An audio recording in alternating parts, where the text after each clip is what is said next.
తిరుమల ఆవిర్భావం ఎప్పుడు జరిగింది? స్వామి ఇక్కడికి ఎప్పుడు రావటం జరిగింది? ఓం నమో వెంకటేశాయ. తిరుమలలో శ్రీవారు సాక్షాత్తు వైకుంఠం నుంచి భూలోకంలోకి వచ్చి పద్మావతి పడిన అర్థం స్వామివారి ఇక్కడ ఆవిర్భవించినట్టు మనకి పురాణాల్లో చెప్పబడింది. క్షేత్రం అంతా కూడా సముద్ర గర్భంలోనే ఉంది. సుమారు 200 కోట్ల సంవత్సరాల క్రితం అని చెప్పి వాళ్ళు ఆ విధంగా స్వామివారు స్వయంభూ మన్వంతరులు ఆది కలియుగంలో ఇక్కడ ఆవిర్భవించారు. ఎప్పటి వరకు స్వామి వైకుంఠంలో కాకుండా ఇక్కడే ఉండిపోతారు అనేది ఎక్కడైనా ఉందా గురుజీ? స్వామివారు ఎప్పుడు ఎన్ని యుగాలైనా ఇక్కడే ఉంటారు. అంటే బ్రహ్మదేవుడు స్వామి ఆరాధన చేశాడు కాబట్టి బ్రహ్మోత్సవాలు అనే కార్యక్రమం మొదలైంది. చతుర్ముఖ బ్రహ్మగా మనకి విగనస మహర్షిని సృష్టించారు స్వామివారు. అప్పుడు ఋషులు కానీ దేవతలు కానీ మా వల్ల కాదు, ఆ వికనస మహర్షి పరంపరగానే మేమందరం చెప్పుకుంటూ స్వామివారిని ఆరాధన చేస్తాం. ఈ క్షేత్రం యొక్క మహిమ గురించి, విశిష్టత గురించి క్లుప్తంగా. తిరుమల క్షేత్రం అంతా క్షేత్రము ప్రపంచంలో లేదు. అందుకని ఈ క్షేత్రంలో అడుగుపెట్టిన దగ్గర నుంచి యాత్ర పరిపూర్ణ ఫలితం వస్తుందని చెప్పి పురాణాల్లో చెప్పబడింది. ఆ రూపాన్ని తాకినప్పుడు మానవ శరీరాన్ని తాకినట్టుగానే స్పర్శ తెలుస్తుంది అని అంటూ ఉంటారు చాలా మంది. అది మామూలు శివరా స్వరూపాలకి ఈ స్వరూపానికి ఒక తేడా అయితే మనకు తెలుస్తుంది. అది ఒక ప్రత్యేకమైన శక్తి ఇక్కడ మనకి కొంచెం అనుభూతి కలుగుతుంది. ఆ పట్టు దేంతో? పచ్చకర్పూరంతో. అంటే అది పచ్చకర్పూరమే ఎందుకని గురువుగారు? స్వామివారికి పరిమళ భరితమైన ద్రవ్యం అది ఒకటే కాబట్టి ఆ పచ్చకర్పూరం తెల్లగా ఉంటుంది. స్వామివారికి మట్టి పాత్రలో స్వామికి నివేదన చేస్తారు అని చెప్పి విన్నాను. అది అంటే ప్రతినిత్యమా, విశేషంగా ఏదైనా రోజా గురువుగారు? అది గతంలో చేసేవారు. ఇప్పుడు శ్రేష్టంగా వెండి పాత్రలో స్వామివారికి నైవేద్యాలు వస్తాయి. ఆ బ్రహ్మదేవులు ఆరాధన కోసమని ఆ బంగారు పంచపాత్రలు ఉంటాయి. ఇప్పుడు మనకి డిసెంబర్ 30 నుంచి 10 రోజుల పాటు స్వామివారి విశేషమైన అంటే ఉత్తర ద్వారం దర్శనమైన గురువు. అంటే ఇక్కడ ఉత్తర ద్వారం అనేది ఇక్కడ సాంప్రదాయంలో లేదు.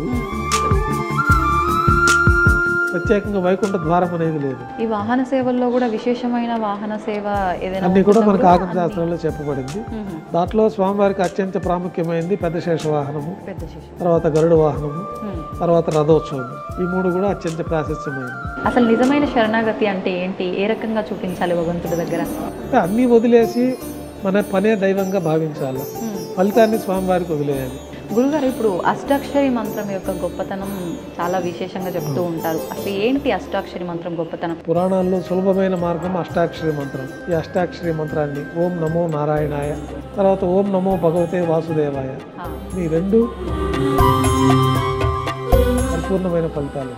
గురుగారు, భగవంతుడు ముందు నమస్కరించేటప్పుడు 2 చేతులు మనకు అంటే ఏ పొజిషన్లో ఉంటే కరెక్ట్ నమస్కారం కిందకు వస్తుంది? హృదయం పొజిషన్లో ఉన్నప్పుడు ఒక నమస్కారం ఉంటుంది. శరణాగతి పొందినప్పుడు చేతులు పైకెత్తి నువ్వే దిక్కు స్వామి అని, ఆపదముకు అనాథరక్షక గోవింద అనే మొత్తం పైకి లేపేసి ఆ శరణాగతితో ఆ నమస్కారం చేసుకోవడం, హృదయపూర్వకంగా నమస్కారం చేసుకోవడం, హృదయాల నుంచి హృదయం దగ్గర ఉంటుంది. నమో వెంకటేశాయ. ఐ డ్రీమ్ సనాతన వైభవం కార్యక్రమానికి స్వాగతం. నేను మీ విజిత.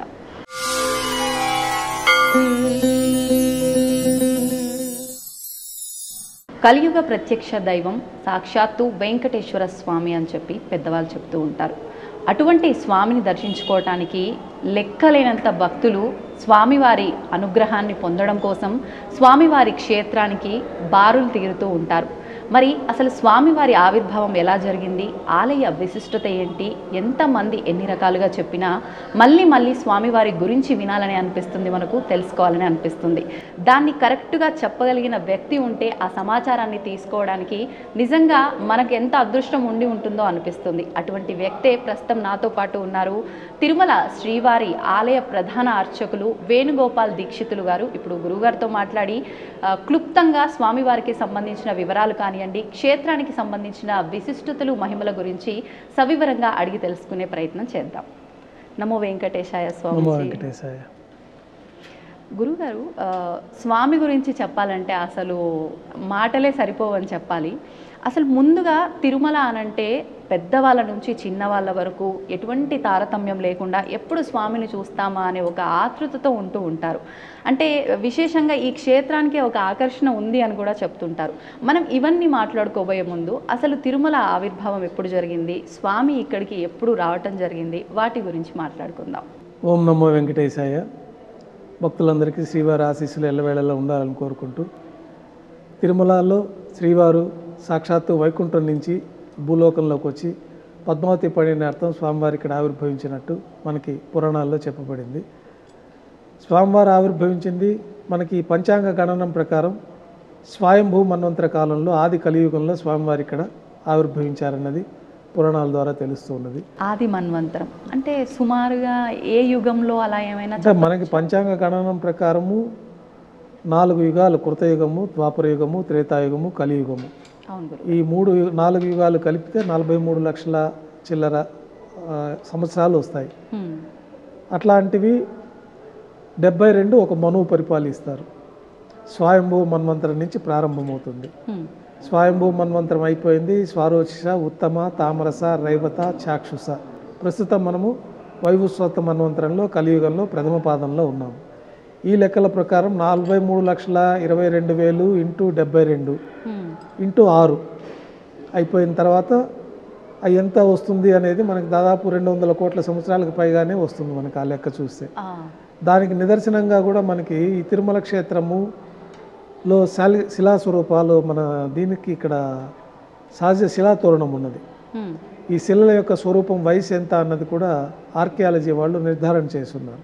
ఇదంతా కూడా ఒకప్పుడు సముద్ర గర్భంలో ఉండేదని, దీని శిలల వయసు సుమారు 200 కోట్ల సంవత్సరాలకి పూర్వం అనేసి. అంటే ఈ శేషాచల కొండలు అని చెప్పుకునే క్షేత్రం అంతా కూడా సముద్ర గర్భంలోనే ఉండేది. సుమారు 200 కోట్ల సంవత్సరాల క్రితం అని చెప్పి వాళ్ళు, ఇప్పుడు మన శిలాతోరణాన్ని మీరు దర్శించినట్లయితే అక్కడ ఆర్కియాలజీ డిపార్ట్మెంట్ వాళ్ళు దాన్ని పరిశోధించి డిక్లరేషన్ అక్కడ పెట్టున్నారు.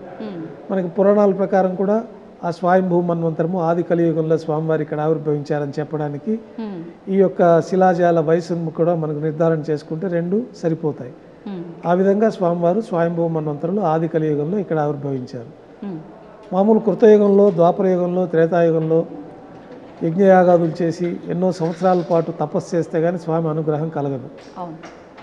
ఈ యొక్క పరిణామాన్ని బట్టి ఈ కలియుగ ప్రారంభంలో స్వామివారి ఈ విధంగా ఆవిర్భవించి భక్తుల్ని సులభంగా నామస్మరణ చేతనే వాళ్ళకి ముక్తిని ప్రసాదించడం, స్వామివారిని శరణాగతి పొంది నామస్మరణ చేసుకుంటూ ఉన్న వాళ్ళని సదా స్వామివారి కాపాడి వాళ్ళకి మోక్షాన్ని ప్రసాదించడం కార్యక్రమాలు కూడా ఈ కలియుగంలో జరుగుతూ ఉంటుంది. అంటే భక్తుల కోరికలు తీర్చడం కోసమే స్వామి కలియుగంలో అవతరించారు అనుకోవచ్చా మీరు అన్నట్టుగా? లేదంటే రాముడు, కృష్ణుడు ధర్మాన్ని స్థాపించడం కోసం, అందరినీ ధర్మ మార్గంలో తీసుకెళ్లడం కోసం ఏ రకంగా అయితే మానవ అవతారంలో వచ్చారో అలా స్వామి కూడా వచ్చారు అనుకోవచ్చా? స్వామివారు అయితే భక్తజన రక్షణ కోసమే భూలోకంలో అవతరించారు ఈ కలియుగంలో. మనకి ఆ యుగాల్లో అంత కష్టమైతే కానీ స్వామివారి అనుగ్రహం కలగదు. దేవతలు, ఋషులందరూ వెళ్ళి వైకుంఠంలో శ్రీ మహావిష్ణువుని వేడుకుంటారు. స్వామి, ఈ యొక్క కలియుగంలో మీరు అర్చావతార స్వరూపంగా ఆవిర్భవించి భూలోకంలో ధర్మం 3 పాదాల్లో ఉంటుంది కాబట్టి మీరు భక్తులను రక్షించడానికి, భక్తులను అనుగ్రహించడానికి ఒక మార్గాన్ని చెప్పండి అంటే స్వామివారు సాక్షాత్తు వైకుంఠం నుంచి శ్రీ వైకుంఠంలో విరక్తి చెంది భూలోకంలో వచ్చినట్టే మనకి శ్లోకాల్లో కూడా శ్రీ వైకుంఠ విరక్తాయ స్వామి పుష్కరిణీ తటే రమయ రమమానాయ వెంకటేశాయ మంగళం అంటారు. అర్థం ఏంటి గురుజీ? శ్రీ వైకుంఠంలో విరక్తి చెంది స్వామివారు భూలోకంలో భక్తుల రక్షణ కోసం ఆవిర్భవించారని చెప్పి, ఈ వెంకటాచల పర్వతాల్లో ఆవిర్భవించారని చెప్పి మనకి ఆ యొక్క శ్లోకం అర్థం. అట్లాగే స్వామివారు భక్తుల రక్షణ కోసం వాళ్ళందరికీ మాట ఇచ్చి పద్మావతి పండినార్థంగా ఈ భూలోకానికి వచ్చి మహావిష్ణువు వైకుంఠాన్ని వదిలి ఈ భూలోకానికి వస్తారు. యజ్ఞఫలం అందించాలని చెప్పి మనకి భృగు మహర్షి ప్రయత్నం చేయడము, వారు వెళ్ళి బ్రహ్మ, శివుళ్ళు, విష్ణు మహర్షిని పరీక్షించడము, ఆ పరీక్షలో శ్రీవారికే ఈ యొక్క మహావిష్ణువుకే యజ్ఞఫలాన్ని అందించాలని నిర్ణయం చేయడము. ఈ కార్యక్రమాల తర్వాత స్వామివారు భూలోకానికి వచ్చి ఇక్కడ పద్మావతి పండినార్థమై ఈ తిరుమల క్షేత్రంలో పద్మావతి పండిన అయిన తర్వాత స్వామివారి ఇక్కడ అర్చావతార శాలిగ్రామ శిలాస్వరూపంగా ఆవిర్భవించారన్నది మనకి పురాణాల ద్వారా తెలుసు. మహావిష్ణువే ఇక్కడ ఇప్పుడు వైకుంఠంలో లేరు. మహావిష్ణువు సాక్షాత్తు కలియుగ వైకుంఠమైన ఈ తిరుమల క్షేత్రంలోనే ఉన్నారనేది మనకి పురాణాలు, శాస్త్రాలు కూడా తెలియజేస్తూ ఉన్నాయి. ఎప్పటి వరకు స్వామి వైకుంఠంలో కాకుండా ఇక్కడే ఉండిపోతారు అనేది ఎక్కడైనా ఉందా గురుజీ? స్వామివారు ఎప్పుడు ఎన్ని యుగాలైనా ఇక్కడే ఉంటారు. దానికి నిదర్శనంగానే మనకి త్రేతాయుగంలో రాముల వారి అవతారం ఉంది. రాముల వారికి ఆంజనేయ స్వామి వారు అత్యంత సేవకులుగా సేవలు అందిస్తారు. ఆంజనేయ స్వామి తల్లి మనకి ఇక్కడ వచ్చి అంజనాదేవి తపస్సు చేసినట్లుగా, అందుకను ఆంజనేయ స్వామి పుత్రుడిగా లభించినట్టు కూడా మనకి పురాణాల ద్వారా తెలుస్తూ ఉన్నది. ఆంజనేయ స్వామి, అందుకే మనకు అంజనాద్రి అనే ఒక పర్వతం కూడా ఉన్నది ఇక్కడ. 7 కొండల్లో అంజనాద్రి అనే ఒక పర్వతం కూడా ఉంది. అట్లాగే విశేషంగా దశరథ మహారాజు కూడా వచ్చి పుష్కరిణిలో స్నానం ఆచరించినట్లు కూడా మనకి పురాణాల్లో తెలుస్తూ ఉంటుంది. అంటే ఆది కలియుగంలో స్వామివారు ఆవిర్భవించిన అన్ని యుగాలలో స్వామివారు ఇక్కడ తిరుమల క్షేత్రంలోనే ఉన్నారని చెప్పి ఎంతోమంది ఋషులంతా కూడా ఆయా యుగాలలో వచ్చి స్వామివారిని దర్శించుకొని స్వామివారి అనుగ్రహాన్ని పొందారన్నది కూడా మనకి పురాణాల ద్వారా మనకి ఈ విషయాలన్నీ తెలియపరుస్తున్నారు. ఇప్పుడు స్వామివారు అంటే విశేషంగా ఇక్కడ ఆవిర్భవించడానికి కొన్ని రకాల రీజన్స్ చెప్తూ ఉంటారు. అంటే ఏదో పర్పస్ మీద, అంటే అమ్మవారి కోసమో ఏదో ఒక పర్పస్ భక్తుడి కోసమో ఇక్కడికి రావడం జరిగింది, వచ్చిన వెంటనే స్వామివారు ఇక్కడ ఉండాల్సిన ఒక విధానం ఏర్పడింది, అందుకే ఇక్కడ ఉండిపోయారు, ఇలా కొన్ని విధానాలు వింటూ ఉంటాం. అది ఎంతవరకు వాస్తవం గురించి? భక్తుల రక్షణార్థమే స్వామివారు భూలోకంలో ఈ కలియుగంలో ధర్మం 3 పాదాల్లో ఉంటుంది. ఈ కలియుగంలో మానవులకు కూడా జీవిత కాలం కూడా చాలా తక్కువగా ఉంటుంది. మిగతా యుగాలలో వాళ్ళకి జీవితకాలం ఎక్కువ, ఇక్కడ జీవితకాలం తక్కువ ఉంటుంది. ధర్మం 3 పాదాల్లో ఉంటుంది. ఇట్లాంటి పరిస్థితుల్లో భక్తులందరికీ కూడా స్వామివారిని నమ్ముకున్న వారికి వారి యొక్క కోరికలు తీర్చడానికి, వాళ్ళకి మోక్షాన్ని ప్రసాదించడానికి స్వామివారి ఈ కలియుగాంతం వరకు ఈ భూలోకంలోనే స్వామివారు అర్చావతార శాలిగ్రామ శిలాస్వరూపంగా ఉండాలనుకుంటారు. దానికి ముందుగా గరుత్పంతుల వారికి ఈ విషయాన్ని చెప్తారనమాట. నేను భూలోకంలో స్థిర నివాసం ఏర్పరచుకొని ఉండాలి, దానికి తగిన ప్రదేశాన్ని మీరు చూడండి. గరుత్పంతుల వారు ఇక్కడ వరాహస్వామి ఆది వరాహ క్షేత్రంగా ఉండేది. ఈ వరాహ క్షేత్రంలో వరాహస్వామి వారికి పర్మిషన్ తీసుకొని వైకుంఠంలో స్వామివారికి అత్యంత ప్రీతిపాత్రమైన క్రీడాద్రి పర్వతాలని ఉంటాయి. ఆ పర్వతాలే స్వామివారికి విహరిస్తూ ఉంటారు. ఆ పర్వతాలు స్వామివారి అనుమతితో తీసుకొచ్చి వరాహ స్వామివారి అనుమతితో ఇక్కడ ప్రతిష్ఠించినట్లు ఆ పర్వతాలే మనం ఇప్పుడు చూసుకుంటున్న తిరుమల పర్వతాలు, శేషాచల పర్వతాలు. అంటే ఇక్కడే స్వయంగా ఉన్న పర్వతాలు కాదు, అక్కడ నుంచి వైకుంఠం నుంచి తీసుకొచ్చి ఇక్కడ ప్రతిష్ఠించిన పర్వతాలు. అందువలనే ఈ తిరుమల క్షేత్ర ప్రారంభం నుంచే మీకు దివ్యమైన అనుభూతులు కలుగుతూ ఉంటాయి. మంచి వైబ్రేషన్స్ కూడా అలిపిరి ప్రారంభం నుంచే మనకి ఈ తిరుమల క్షేత్రంలో ఆ యొక్క తరంగాలను కూడా మనం గ్రహించుకోవచ్చు. తెలియని అనుభూతి కూడా కలుగుతూ ఉంటుంది. సాక్షాత్తు వైకుంఠంలో ప్రవేశించిన అనుభూతి కూడా మనకి ఈ యొక్క పర్వతాల మహిమ, స్వామివారి ఇక్కడ ఉండడం, ఈ క్షేత్రం మహిమ, వీటన్నిటి మూలాన భక్తులు ఆ విధంగా ఆస్వాదిస్తూ ఉంటారు. ఇప్పుడు స్వామివారి గురించి మాట్లాడుకోవాలంటే విష్ణుమూర్తి యొక్క అవతారాల్లో ఒక అవతారంగా చెప్పుకోవచ్చా, స్వామి యొక్క రూపాలలో ఒక రూపంగా చెప్పుకోవచ్చా, సాక్షాత్తు విష్ణుమూర్తే ఇక్కడ ఇలా వెంకటేశ్వరుడిగా అడుగు పెట్టాడు అనుకోవచ్చా? విష్ణుమూర్తే వెంకటేశ్వర స్వామి వారిగా కలియుగాంతం వరకు భక్తుల రక్షణ కోసం అవతరించారని మనం చెప్పుకోవచ్చు. ఎందుకంటే ఈ అవతారానికి పర్పస్ వచ్చి ఓన్లీ భక్తుల్ని రక్షించడానికే స్వామివారు ఇక్కడ సాక్షాత్తు వైకుంఠాన్ని వదిలి భూలోకానికి వచ్చేసారు. ఇప్పుడు వైకుంఠంలో స్వామివారు లేరు. వైకుంఠం అంతా తిరుమల క్షేత్రము, ఇక్కడే ఉన్నారు. గంధర్వులు, కిన్నెరలు, కింపురుషులు, యక్షులు, ఋషులంతా కూడా ఈ పర్వతాల్లో అదృశ్య రూపంలో ఉండి స్వామివారిని సదా దర్శించుకుంటూ స్వామివారికి సేవ చేసుకుంటూ ఉంటారన్నది కూడా మనకి పురాణాల్లో చెప్పబడింది. తిరుమల శ్రీవారి ఆలయంలో కూడా ఆ విధానాలు నేటికి పాటించుకుంటూ వస్తున్నాము. ప్రతిరోజు రాత్రి ఏకాంత సేవ పూర్తయిన తర్వాత దేవాలయం తలుపులు మూసివేసి ఇంటికి వచ్చేసిన తర్వాత సాక్షాత్తు చతుర్ముఖ బ్రహ్మదేవులు వారే వచ్చి స్వామివారికి ఆరాధన చేస్తూ ఉంటారు. గంధర్వులు, కిన్నెరులు, కింపురుషులు, యక్షులు, ఋషులంతా కూడా వచ్చి స్వామివారిని దర్శించుకొని స్వామివారి యొక్క అనుగ్రహాన్ని పొందుతుంటారని చెప్పి మనకి ఈనాటికి కూడా ఆ యొక్క తీర్థాన్ని అక్కడ ఉంచడము.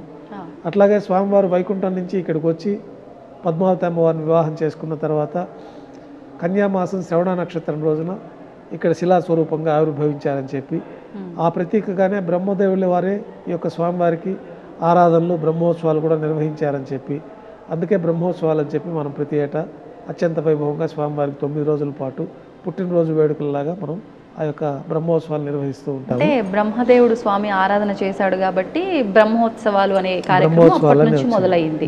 అంటే స్వామి అవతరించిన వెంటనే ఈ క్రతువు ఆరంభమైందా గురుజీ? బ్రహ్మదేవుల వారే వచ్చి స్వామివారికి ఆరాధన చేశారని. చతుర్ముఖ బ్రహ్మగా మనకి విఘనస మహర్షిని సృష్టించారు స్వామివారే. ఆ విఘనస మహర్షి స్వామివారికి ఆరాధన చేస్తూ ఉంటారు.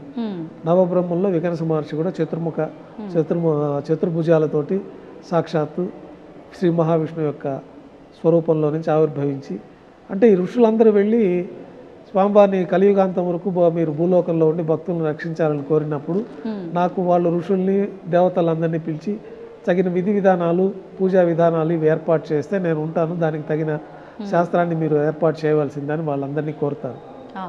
అప్పుడు ఋషులు కానీ దేవతలు కానీ మా వల్ల కాదు, తమరికి సంతృప్తికరంగా సేవలు అందించే విషయంలో దానికి తగిన మార్గాలు నిర్దేశం చేయడంలో మాకు ఆ శక్తి సరిపోదని చెప్పి స్వామివారిని మీరే దీనికి ఒక తరుణోపాయాన్ని ఆలోచించి చెప్పాల్సిందిగా కోరుతారు.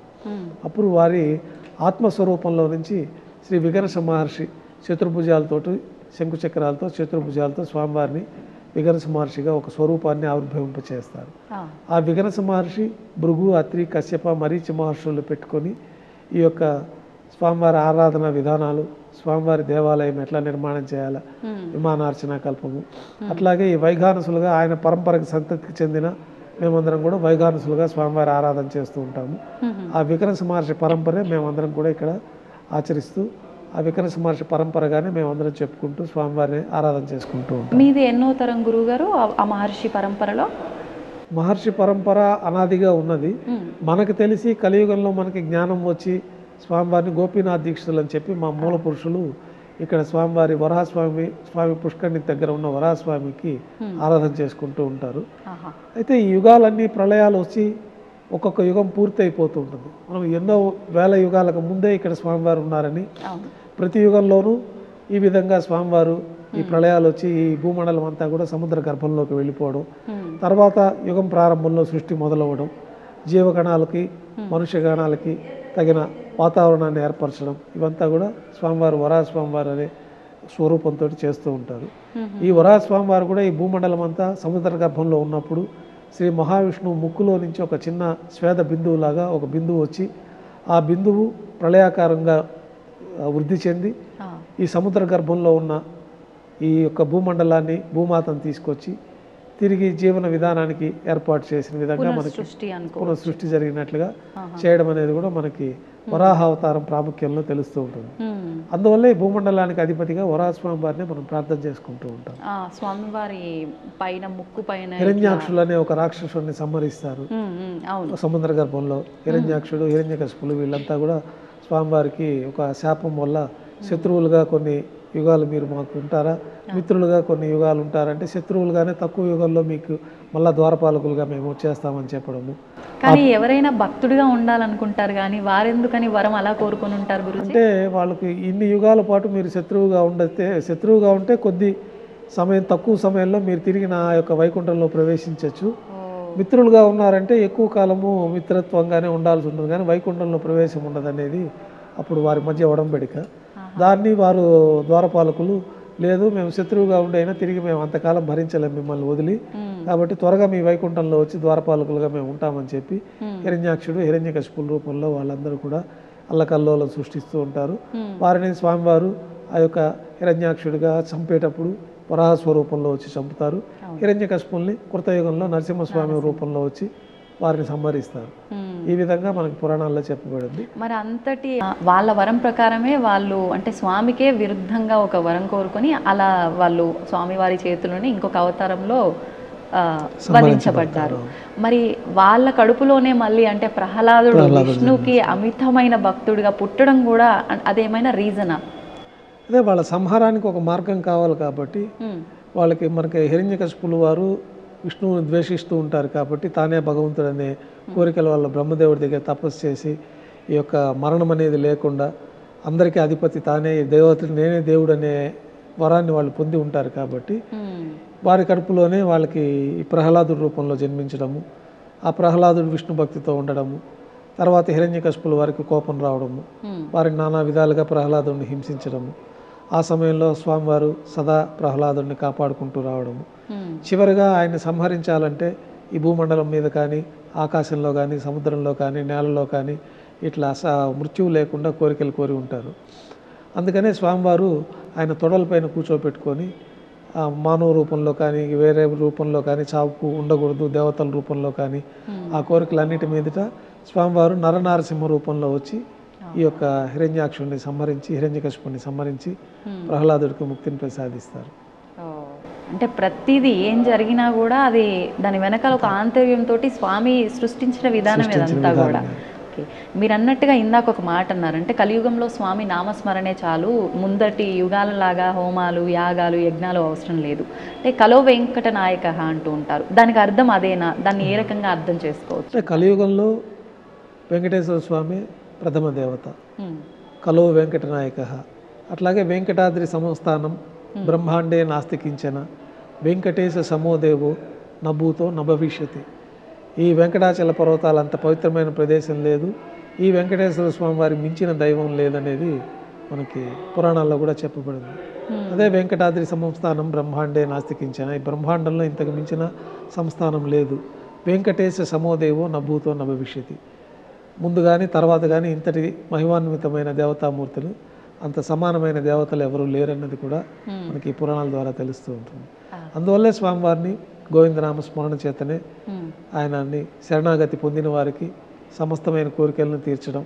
భక్తులందరూ కూడా గతంలో చాలా పరిమిత సంఖ్యలో వచ్చేవాళ్ళు. జీవితకాలంలో ఒక్కసారి వచ్చి స్వామిని దర్శించుకుంటేనే వాళ్ళ జీవితం ధన్యమైపోయిందని భావించే పరిస్థితులు ఉండేవి.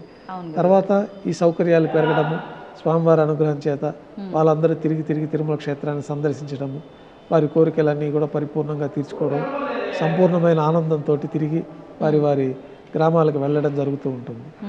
ఆ స్వామివారి అనుగ్రహము ప్రతి భక్తుడికి స్వీయ అనుభవాలు ఎన్నో విధాలుగా అనుభవించి ఉంటారు. అందుకే తిరిగి స్వామివారిని వచ్చి దర్శనం చేసుకుంటూ ఉంటారు. అంటే తిరిగి వస్తున్నప్పటికీ అసలు మొదటగా అడుగు పెట్టాలన్నా కూడా స్వామి ఆయన పిలుచుకుంది. అసలు ఈ క్షేత్ర ప్రాంగణంలో కూడా అడుగు పెట్టడానికే వీలు లేదు, ఆయన పిలుచుకుంటాడు భక్తులను అలా అంటారు. అది వాస్తవమే అంటారా? అంతే. స్వామివారి అనుగ్రహం లేదే మనకు స్వామి దర్శనం లభించదు. మనం కోరుకుంటే ఆయన దర్శనం రాదు. స్వామివారు అనుగ్రహిస్తేనే మనకి దర్శనం వస్తుంది. అనుగ్రహం రావాలంటే మనం సదా ఆయన్ని నమ్మి శరణాగతి పొంది నువ్వే దిక్కు స్వామి అని మనం బయలుదేరితే తప్పకుండా వారికి ఎలాంటి ఇబ్బందులు లేకుండా దర్శనాలంతా కూడా జరిగి స్వామివారి యొక్క అనుగ్రహాన్ని కూడా పొందే మార్గాలన్నీ కూడా స్వామివారే సూచిస్తారు. ఓకే గురుగారు, ఇప్పుడు క్షేత్రం అనగానే అంటే ఒక ద్వారం నుంచి వచ్చే అంత చిన్న క్షేత్రం అయితే ఏం కాదు. సాక్షాత్తు స్వామివారు 7 కొండల పైన కొలువై ఉన్నారు. ఈ క్షేత్రం యొక్క మహిమ గురించి, విశిష్టత గురించి క్లుప్తంగా. తిరుమల క్షేత్రము ప్రపంచంలో లేదు. ఇంతటి స్వామి ప్రపంచంలో మరెవరూ సాటి రారు. అందుకనే ఈ క్షేత్రంలో అడుగుపెట్టిన దగ్గర నుంచి వాళ్ళల్లో ఉండే సమస్తమైన దోషాలు తొలగిపోవడము. ఈ తిరుమల క్షేత్రంలో మొట్టమొదటిసారిగా కూడా ఈ క్రమం ఎట్లా చెప్పబడి ఉందంటే, ఈ స్వామివారికి స్థలం ఇస్తారు. ఇచ్చినప్పుడు స్వామివారు అక్కడ ఉత్తర నైరుతి భాగంలో, దక్షిణ నైరుతి భాగంలో స్వామివారు ఆవిర్భవించి ఉంటారు. అయితే గోపీనాథ దీక్షల వారికి వరాహస్వామి చెప్తారు, ఈ కలియుగాంతంలో, ఈ కలియుగ ప్రారంభంలో స్వామివారు అక్కడ ఉన్నారన్న సంగతి మనకు తెలియదు కదా.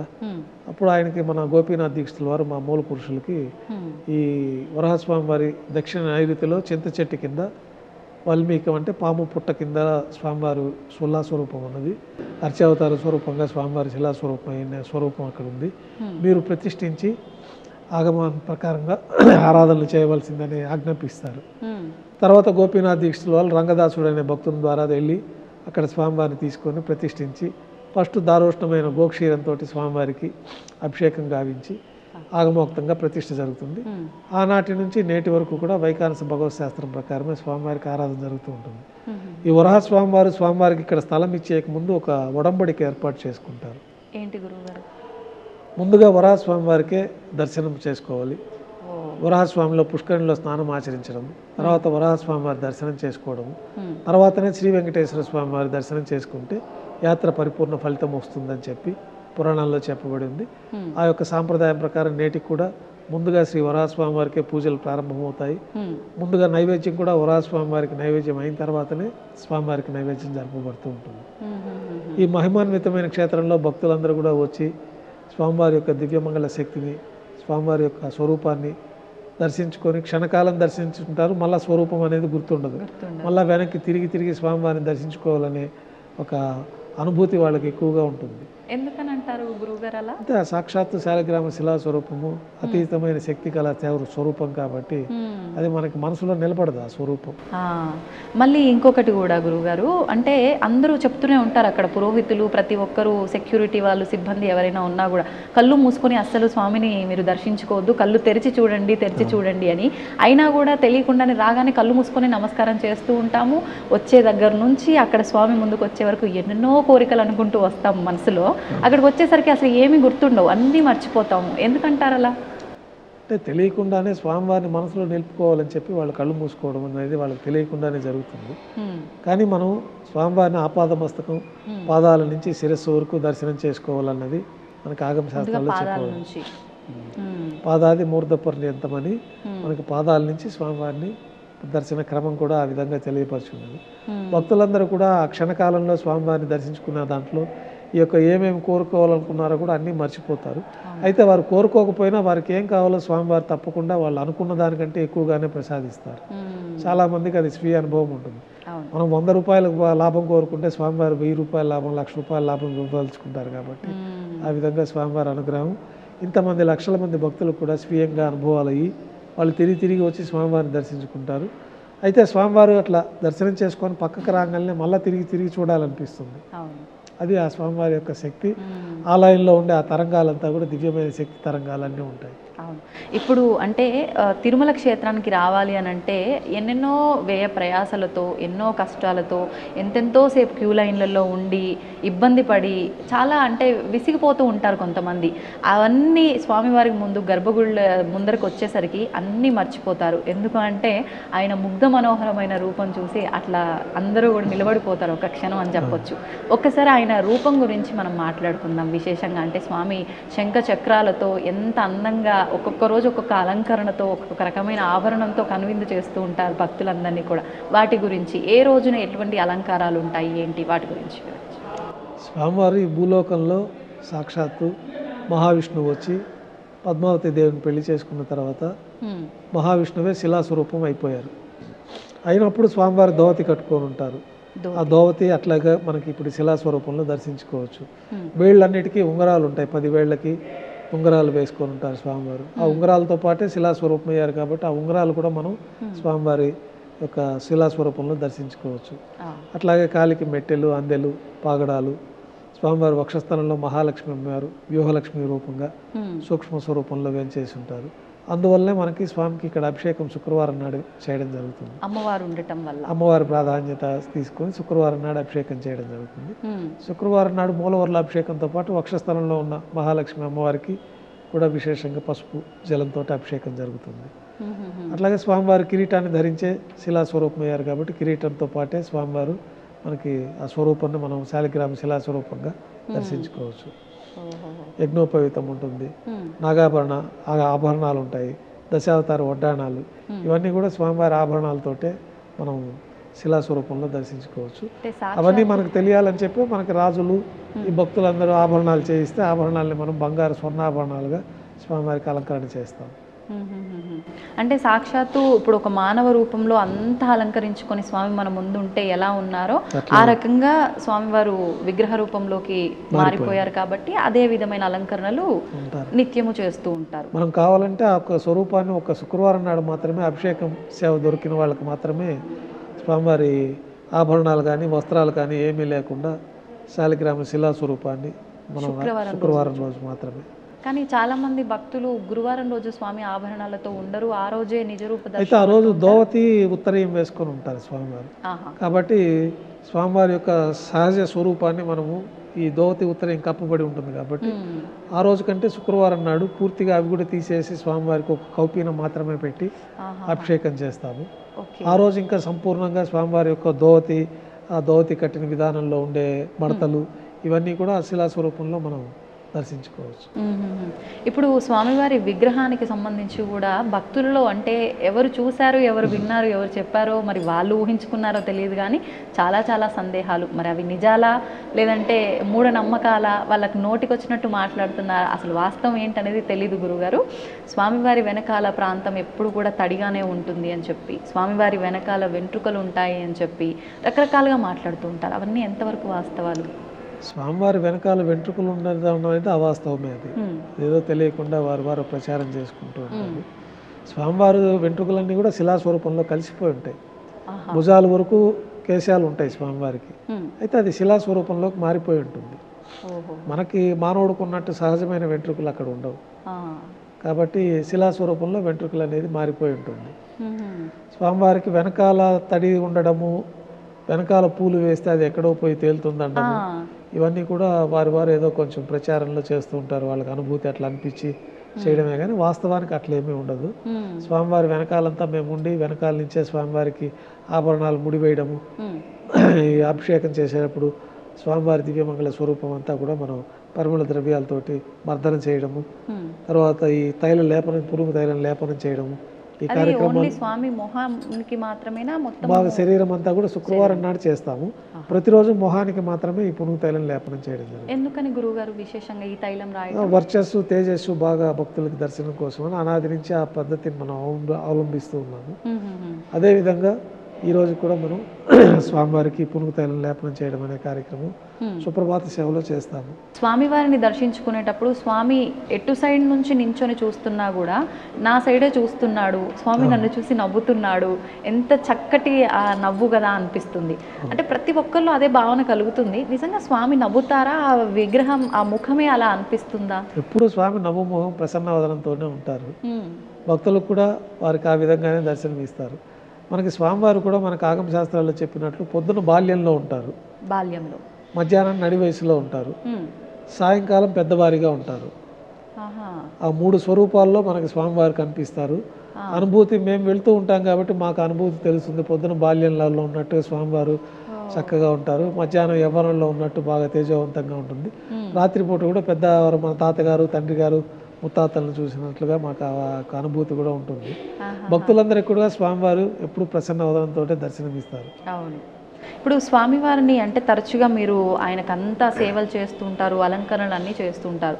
స్వామివారి విగ్రహాన్ని, ఆ రూపాన్ని తాకినప్పుడు మానవ శరీరాన్ని తాకినట్టుగానే స్పర్శ తెలుస్తుంది అని అంటూ ఉంటారు చాలామంది. అది మీకు ఎప్పుడైనా? దివ్యమైన శక్తివంతమైన మామూలు శివరా స్వరూపాలకి ఈ స్వరూపానికి ఒక తేడా అయితే మనకు తెలుస్తుంది. ఒక శక్తి తరంగాలంతా కూడా ఆ స్వామి యొక్క శిలాస్వరూపంలో ఉంటుంది.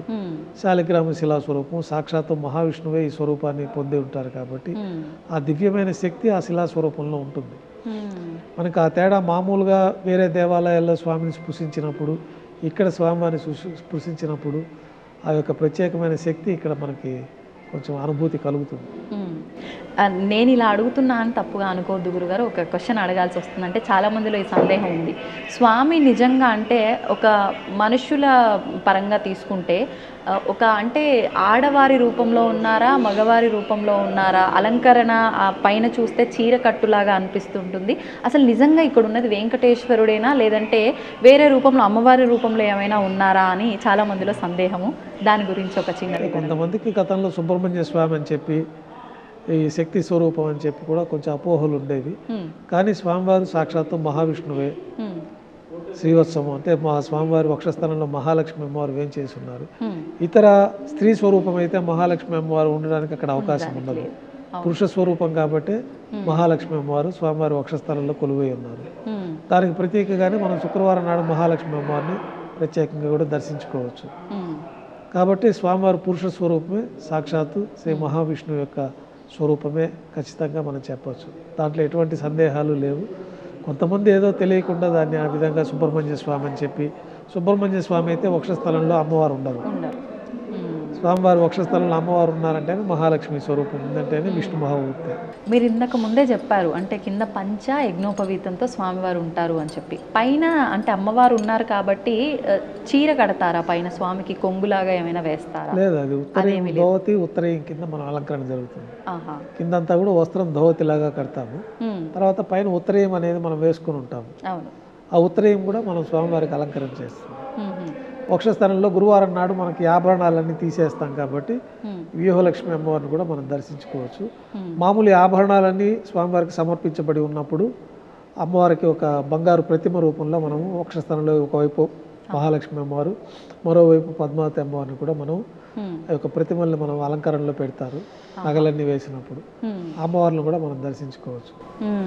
ఇప్పుడు స్వామివారికి అంటే రూపము ఇవన్నీ మాట్లాడుకున్నాం, బాగుంది. గర్భగుడి విషయానికి వస్తే కనుక ఒకవైపున అంటే స్వామివారికి ఇంతకు ముందట ఎప్పుడో ఏదో తగిలింది గుణపము అని చెప్పి, ఆ దెబ్బ తగిలిన ఆ గుణపం ఏదైతే ఉందో అది గర్భగుడిలోనే స్వామివారికి ఎడమ వైపున ఉంది అని చెప్పి ఇలా రకరకాలుగా చెప్తూ ఉంటారు. అండ్ గర్భగుడిలో ఉన్న దీపాలు కూడా అఖండంగా కొన్ని యుగాల నుంచి వెలుగుతూనే ఉన్నాయి అని చెప్పి అంటూ ఉంటారు. అవన్నీ ఎంతవరకు వాస్తవాలు గురుగారు?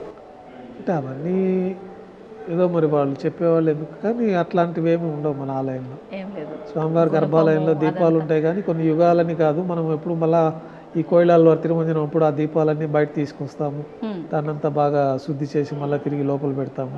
సంవత్సరానికి 4 పర్యాయాలు ఈ కోయిలాల్లో తిరుమంజనం అని చెప్పి ఆలయం అంతా శుద్ధి చేసే కార్యక్రమం ఉంటుంది. అట్లాంటప్పుడు ఆ దీపాలన్నీ అఖండాలు తీసుకొచ్చి బయట పెట్టి ఆ వెండి దీపాలన్నీ కూడా మనం శుద్ధి చేయడం జరుగుతుంటుంది. అట్లా కార్యక్రమాలన్నీ ఉంటాయి కాబట్టి కొన్ని యుగాల నుంచి ఉంటున్నది అట్లాగే అనేది మరి ఏదో మరి అది కొంచెం మాత్రమే అనుకోవచ్చు. మరి గుణపం సంగతి ఏంటి గురువు గారు? గుణపం అనంతాల వారి తోటలో స్వామివారికి గుణపం దెబ్బ తగిలిందని చెప్పి మనకి ఇక్కడ స్థల పురాణంలో అట్లా చెప్పబడి ఉంది. దాని ప్రతీకగానే మనకి మహద్వారం పైన ఆ గుణపం ఉంటుంది, ఏలాడుతూ ఉంటుంది పైన. అది తగిలిందని చెప్పి అందుకనే మనం ఈ తెల్లగా గెడ్డం పట్టు పెడతామనేది ఇక్కడ ఒక పురాణంలో చెప్పబడి ఆ విధానాన్ని అనుసరించి నేటి కూడా ఆ గెడ్డం పట్టు అనేది మనం అక్కడ పచ్చకర్పూరంతో. అంటే అది పచ్చకర్పూరమే ఎందుకని గురువు గారు? స్వామివారికి పరిమళ భరితమైన ద్రవ్యం అది ఒకటే కాబట్టి ఆ పచ్చకర్పూరం తెల్లగా ఉంటుంది. మిగతా గతంలో చందనంతో పెట్టేవాళ్ళు ఒకప్పట్లో స్వామివారికి. చందనంతో పెట్టినప్పుడు అది అంతగా కనిపించేది కాదని చెప్పి తర్వాత పచ్చకర్పూరంతో స్వామివారికి తెల్లగా నామాన్ని అలంకరించడం జరుగుతుంది. మహాద్వారం అంటే గర్భగుడి ముందర ఉండే ద్వారమేనా? మొదట ద్వారం, ప్రారంభంలో ప్రవేశించేసే మొదటి గోపురమే మహాద్వారం అంటారు. తర్వాత వెండి వాకిలు ఉంటుంది, తర్వాత గర్భాలయం లోపల స్వామివారి దగ్గరికి వెళ్తాం. ఓకే, ఇప్పుడు స్వామివారికి ఫేస్ చూడగానే మనకు స్వామివారి కళ్ళు కూడా క్లోజ్ చేయబడి ఉంటుంది పచ్చకర్పూర నామంతో. ఎందుకని అంటే పచ్చకర్పూర నామమే విశేషము. మరి నామం పెట్టొచ్చు, పై వరకైనా పెట్టొచ్చు, కళ్ళుతో మూసేసి మరి ఎందుకు పెట్టాలి? అలా ఏదైనా ఉందా, ముందు నుంచి చెప్పబడి ఉందా? కళ్ళు మూసివేయడానికి గతంలో ఈ వడగల తెంగలి అనే ఒక భేదాభిప్రాయాలు నామంలో వచ్చినప్పుడు ఈ ప్రీవీ కౌన్సిల్లో నార్త్ ఆర్కాట్ పరిపాలనలో ఉండేది అప్పట్లో దేవాలయం. అప్పట్లో నామము యూ టైప్ పెట్టాలా, వై టైప్ పెట్టాలా అని ఈ యొక్క సందిగ్ధంలోది వాళ్ళిద్దరి మధ్య గొడవలు వచ్చి దాన్ని లండన్ ప్రీవీ కౌన్సిల్ ఆ కోర్టులో వేసి అక్కడ యూ వద్దు, వై వద్దు, చదరంగా పెట్టండి అని వాళ్ళు ఒక కోర్టు డైరెక్షన్ ఇవ్వడము. ఆ ప్రకారము స్వామివారికి ఇప్పుడు ఆ సైజులో మనం పెడితే వాళ్ళొక సైజు కూడా నిర్ధారణ చేయడం జరిగింది. ఆ సైజులో మనం స్వామివారికి నామం అలంకారం చేయడంతో కళ్ళు మూత వేయబడుతూ ఉంటాయి. అయితే గురువారం నాడు నేత్ర దర్శనంగా మనము శుక్రవారం అభిషేకం ఏర్పాట్లో భాగంగా నేత్రాలు కనిపించే విధంగా ఆ నామాన్ని చిన్న చేయటం అనేది కూడా మన తిరుమల ఆలయంలో దర్శించుకోవచ్చు. ఆ కోర్టు యొక్క ఆదేశానుసారం ఆ విధంగా చేయవలసి వచ్చింది, కానీ దానికి ప్రత్యేకమైన కారణాలంటూ ఏమీ మనకు పురాణాల్లో ఎక్కడ చెప్పబడలేదు. ఇప్పుడు ఈ 3 నామాలే ఎందుకని గురుగారు? దాని వెనకాల కూడా ఆంతర్యం ఏమైనా ఉందా? అంటే నామం సైజు ఇలా పెట్టాలి, ఈ షేప్లో అంటే ఇది కోర్టు ఆదేశాల మేరకే. మనకైతే కస్తూరి తిలకం అనేది ఒక తిలకము సెంటర్లో పెట్టుకోవడం అనేది ఒకటి సహజసిద్ధంగా అనాది నుంచి ఉంది.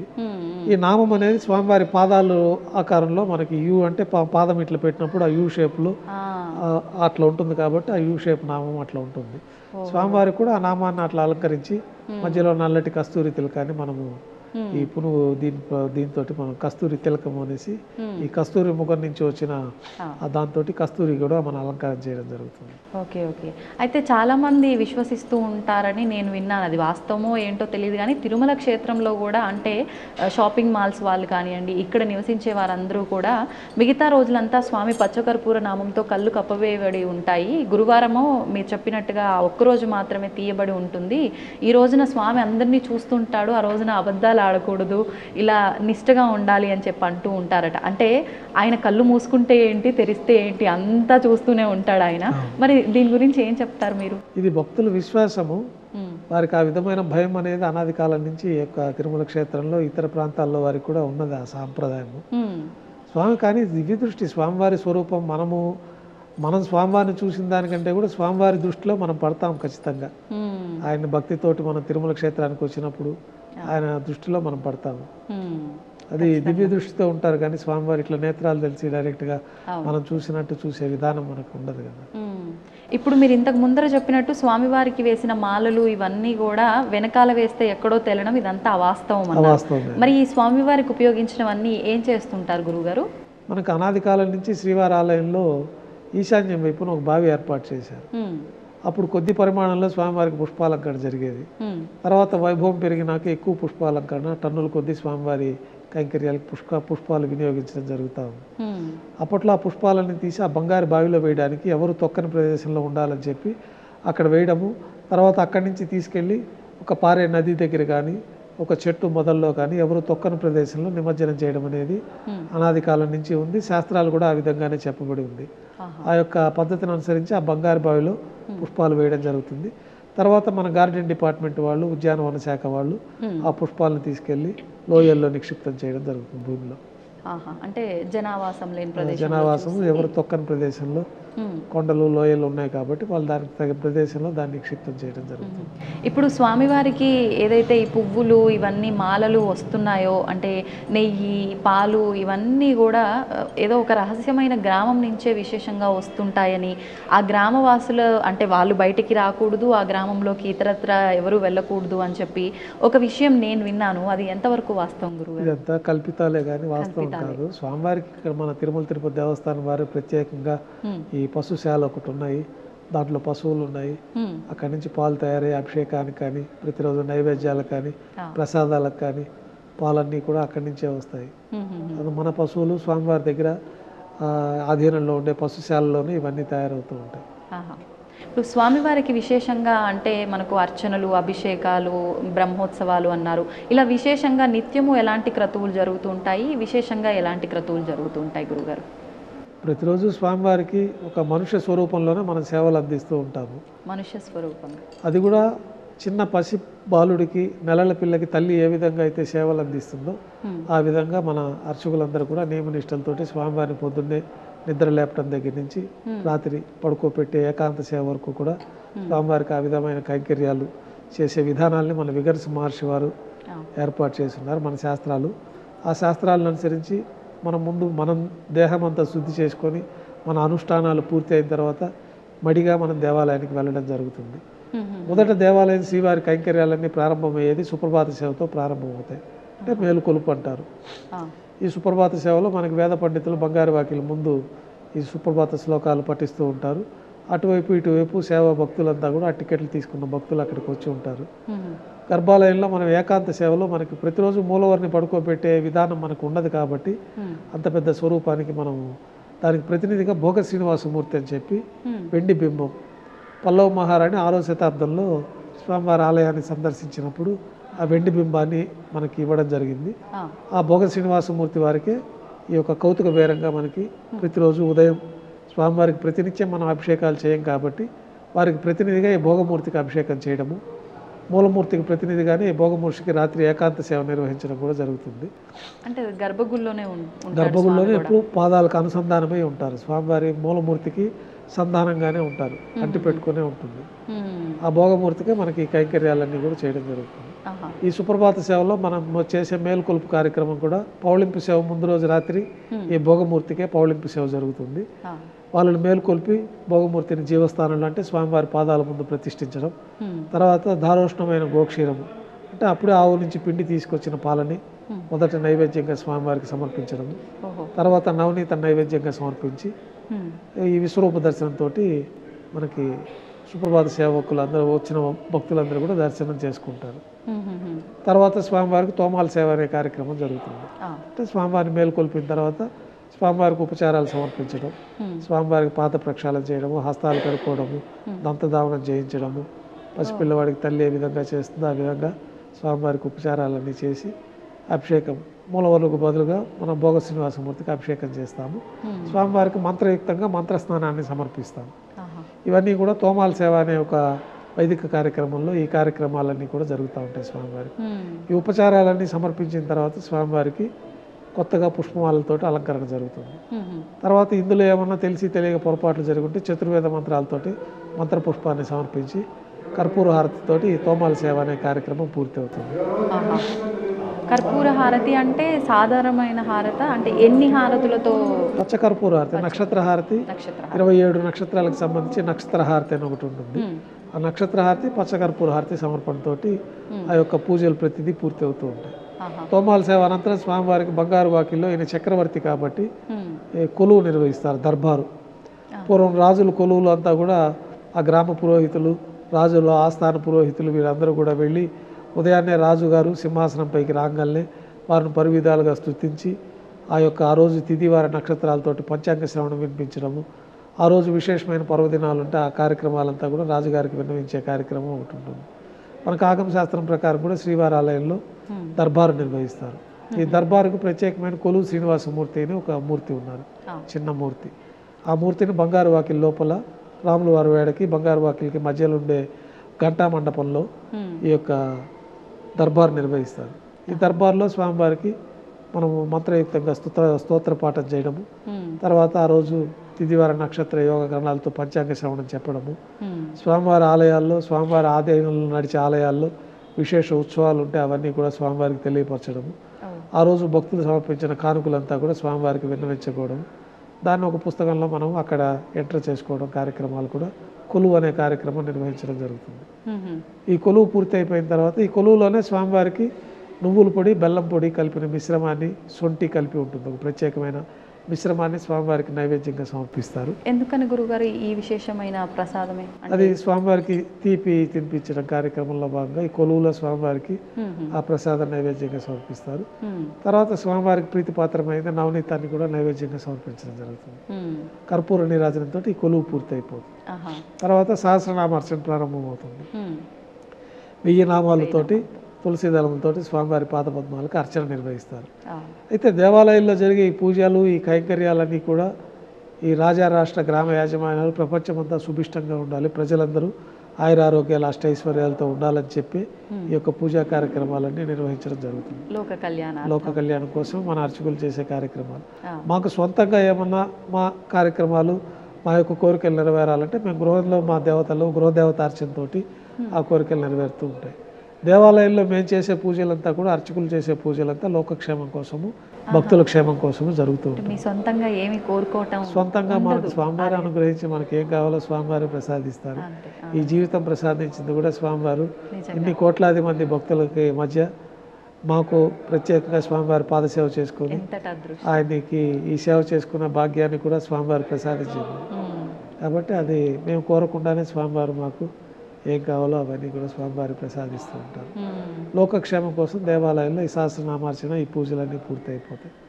తర్వాత ప్రాతకాల నైవేద్యంలో భాగంగా స్వామివారికి విశేషంగా అన్నప్రసాదాలన్నీ కూడా నైవేద్యంగా సమర్పించడం జరుగుతుంది. ఈ అన్నప్రసాదాల్లో కూడా మాతృప్రసాదం అని చెప్పి మొట్టమొదటిగా గర్భాలయం లోపలికి వచ్చే ప్రసాదం అదొకటే. ఎందుకంటే ఒకళ్ళు మాతాదేవి మొట్టమొదటిసారిగా తన చేతితోటి స్వామివారికి భూలోకంలో ఈ ప్రసాదాన్ని సమర్పించారు కాబట్టి మాతృప్రసాదం పెరుగన్నం.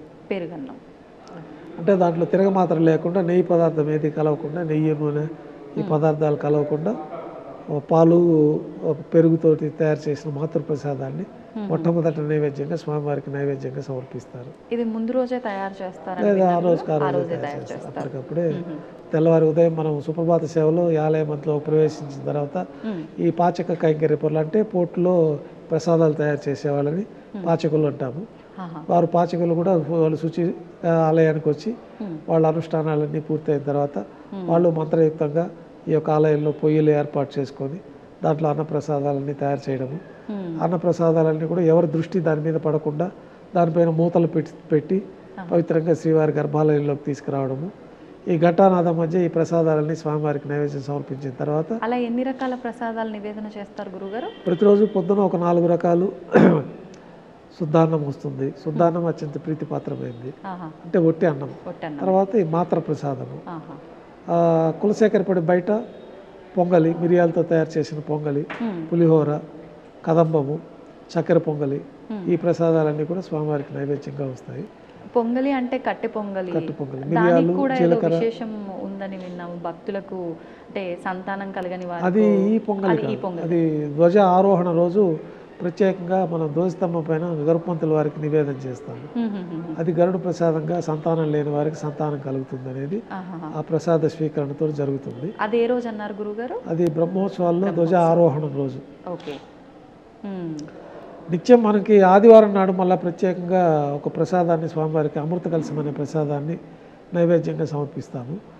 ఆ ప్రసాదం దొరికితే కూడా సంతానం లేని వారికి సంతానం కలుగుతుంది తప్పకుండా. అది అమృత కలశం అని చెప్పి మిరియాలు, జీలకర్ర, తర్వాత నెయ్యి, మినుములు, బియ్యము వీటన్నిటిని దంచి ఒక ప్రత్యేకమైన అమృత కలశం ఉడకపెట్టని ప్రసాదం అని వీటన్నిటిని బెల్లం వేసి దంచి ఒక ప్రసాదం తయారు చేస్తారు. పొడిగా ఉంటుందా గురుగారు? ముద్దగానే ఉంటుంది. అమృత కలశం అనేది పూర్వకాలం మంచి ప్రసాదంగా ఉండేది. తర్వాత ఆ స్థానంలో ఈ లడ్డు రావడం జరిగింది. ఈ లడ్డు కూడా మొదట బూందీగా స్వామివారికి నైవేద్యం పెట్టేవాళ్ళు. విడిగా బూందీ మొదట బూందీ కూడా లేదు, కలకండ నైవేద్యం పెట్టేవాళ్ళు. ఆహా. మొదట కలకండ నైవేద్యంగా సమర్పించేవారు. తర్వాత ఈ ఉత్తరాది భక్తులందరూ రావడము, ఈ మహంతుల పరిపాలనలో వాళ్ళు బూందీని ప్రసాదంగా ఏర్పాటు చేయడం జరిగింది. కాలక్రమేణా అది లడ్డూగా రూపాంతరం చెందింది. అది లడ్డు కూడా ప్రతినిత్యం కళ్యాణం జరుగుతుంది కాబట్టి కళ్యాణ అద్భుత గాత్రాయ కామితార్థ ప్రదాయని అని కళ్యాణం కోసమే స్వామివారు భూలోకానికి వచ్చారు, పద్మావతి దేవుని కళ్యాణం చేసుకున్నారు. కాబట్టి ఈ లడ్డు ప్రసాదాన్ని కూడా మనం భక్తులందరికీ కూడా ఎక్కువ కాలం నిల్వ ఉండే ప్రసాదంగా ఈ ప్రసాదాన్ని వాళ్ళు తీసుకెళ్ళచ్చు. గతంలో ఇది ఉండేది మనకి బూందీ ప్రసాదం. ఇప్పుడు ఈ లడ్డు ప్రసాదాన్ని అత్యంత ప్రీతిపాత్రమైన ప్రసాదంగా తిరుమల క్షేత్రాన్ని దర్శించిన భక్తులు వారి వారి గ్రామాలకు తీసుకెళ్ళి వారి బంధుమిత్రులకు అందరికీ కూడా ఈ ప్రసాదాన్ని ఇచ్చి వారందరికీ కూడా స్వామివారి అనుగ్రహం వచ్చే విధంగా కోరుకుంటూ ఉంటారు. చాలా మంది భక్తుల విశ్వాసం ఏంటి అంటే, స్వామి మమ్మల్ని ఇంకా పిలుచుకోలేదు, మేము ఆయన దర్శనానికి వెళ్ళలేదు, అయినా ఆయన ప్రసాదం మా వరకు వచ్చిందంటే ఆయన చల్లని చూపు మా పైన ఉంది అని భావిస్తారు. అంతే కదా, స్వామివారి దగ్గర నుంచి పిలుపు వచ్చినట్టే. ఈ లడ్డు ప్రసాదం తీసుకున్న తర్వాత స్వామివారికి వారికి ఒక సమయం కేటాయించి దర్శనాన్ని కూడా అనుగ్రహిస్తారు. వాళ్ళు రావడానికి అన్ని ఇబ్బందులు లేకుండా బయలుదేరి వచ్చి స్వామివారి దర్శనం చేసుకుంటారు.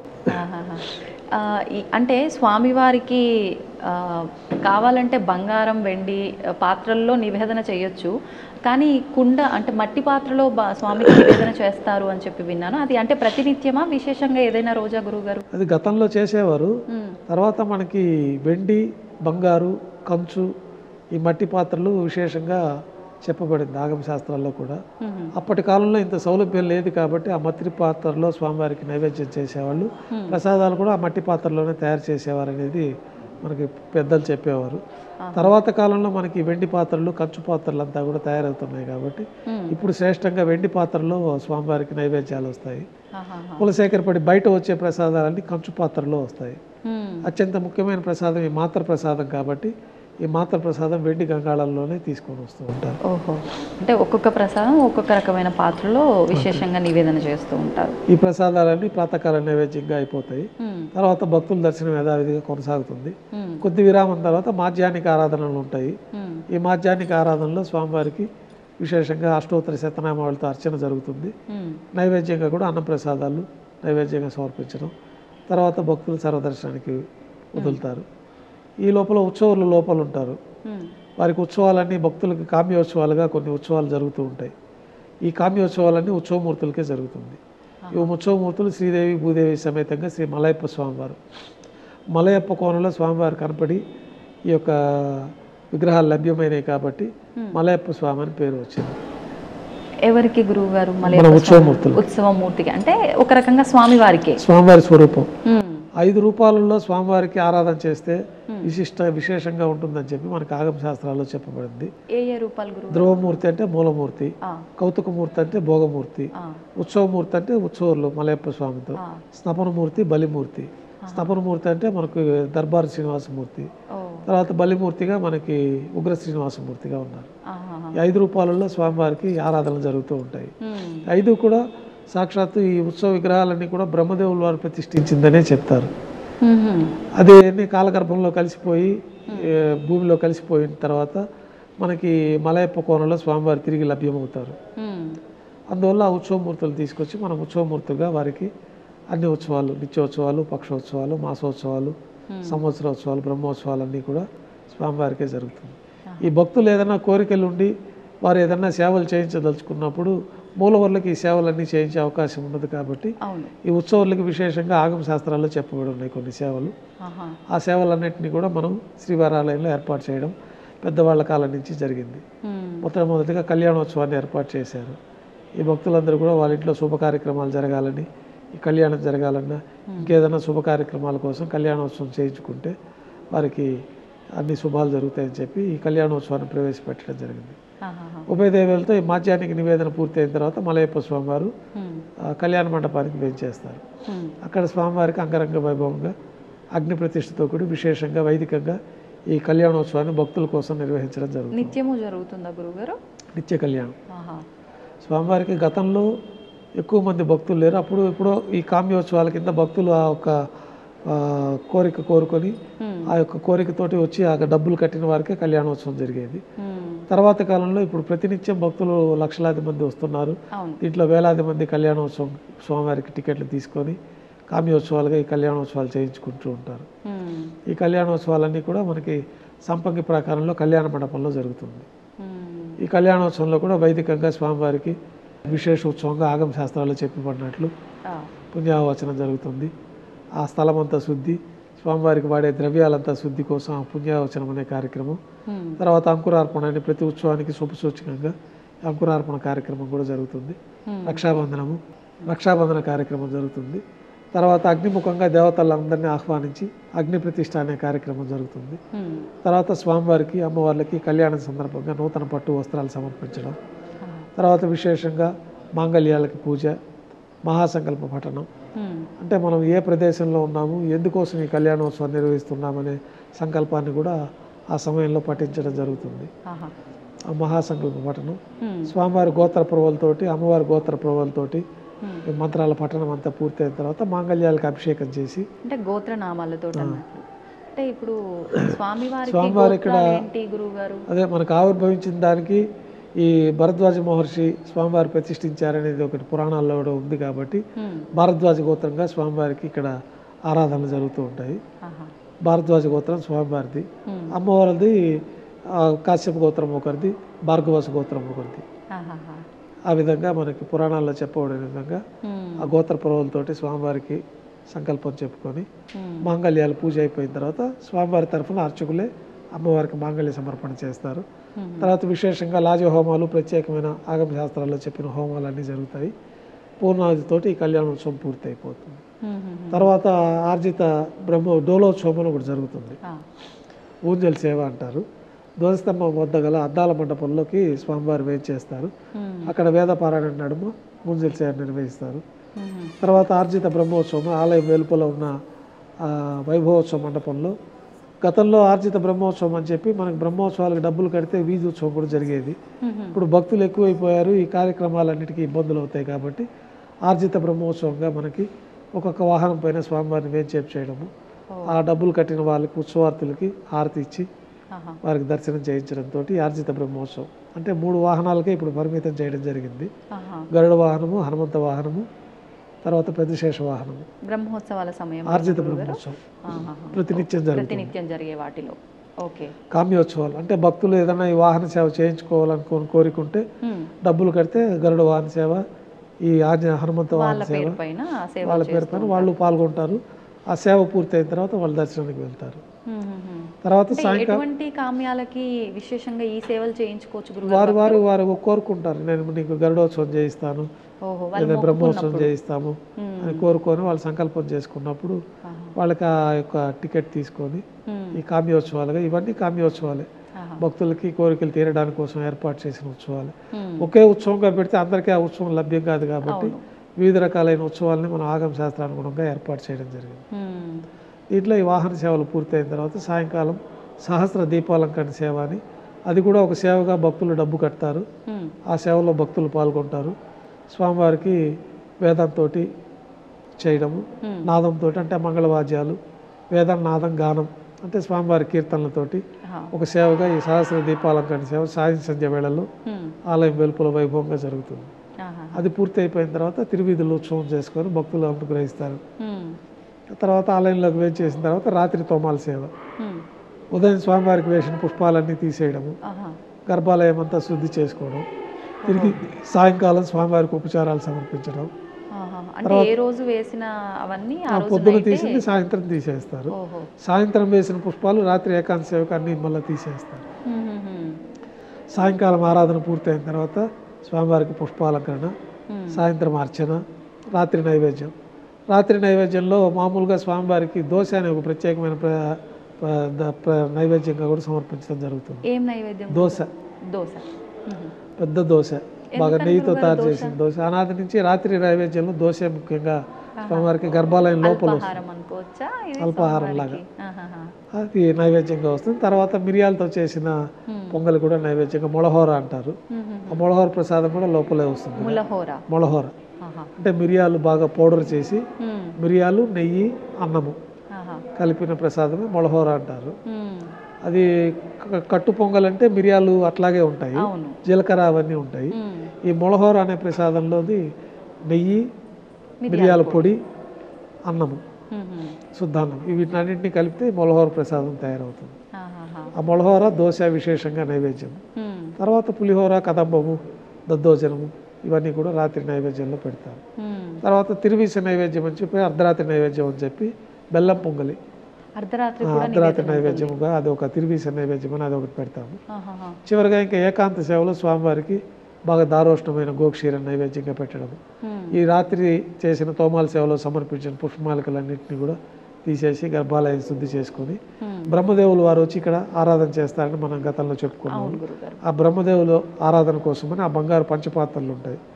దాంట్లో ఒక పవిత్రమైన బంగారు బిందెలోని తీర్థాన్ని మంత్రయుక్తంగా ఆ యొక్క పాత్రలోకి మనం వేయడము. తర్వాత ఏకాంత సేవలో భాగంగా కౌతుకమూర్తి అంటే భోగ శ్రీనివాసమూర్తి వారికి బంగారు పట్టు పాన్పు పైన పౌళింపు సేవలో భాగంగా పడుకోబెట్టడము. అన్నమయ్య కీర్తనలు, తరిగొండ వెంగమాంబ వంశస్థులు, మన అర్చకులు అందరూ చేరి స్వామివారికి వైభవంగా ఈ ఏకాంత సేవ నిర్వహించడం. తర్వాత కర్పూర నీరాజనంతో స్వామివారి కైంకర్యాలన్నీ ఆ రోజు కైంకర్యాలు పూర్తి అవుతాయి. ఏ సమయం అవుతుంది గురుగారు ఇప్పటి వరకు?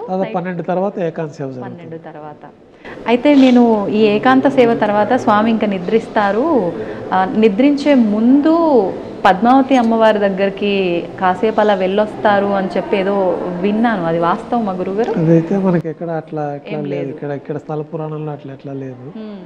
స్వామివారి దగ్గరికే దేవతామూర్తులు అందరూ వచ్చి బ్రహ్మదేవులతో సహా దేవతలందరూ వచ్చి దర్శించుకుంటారు.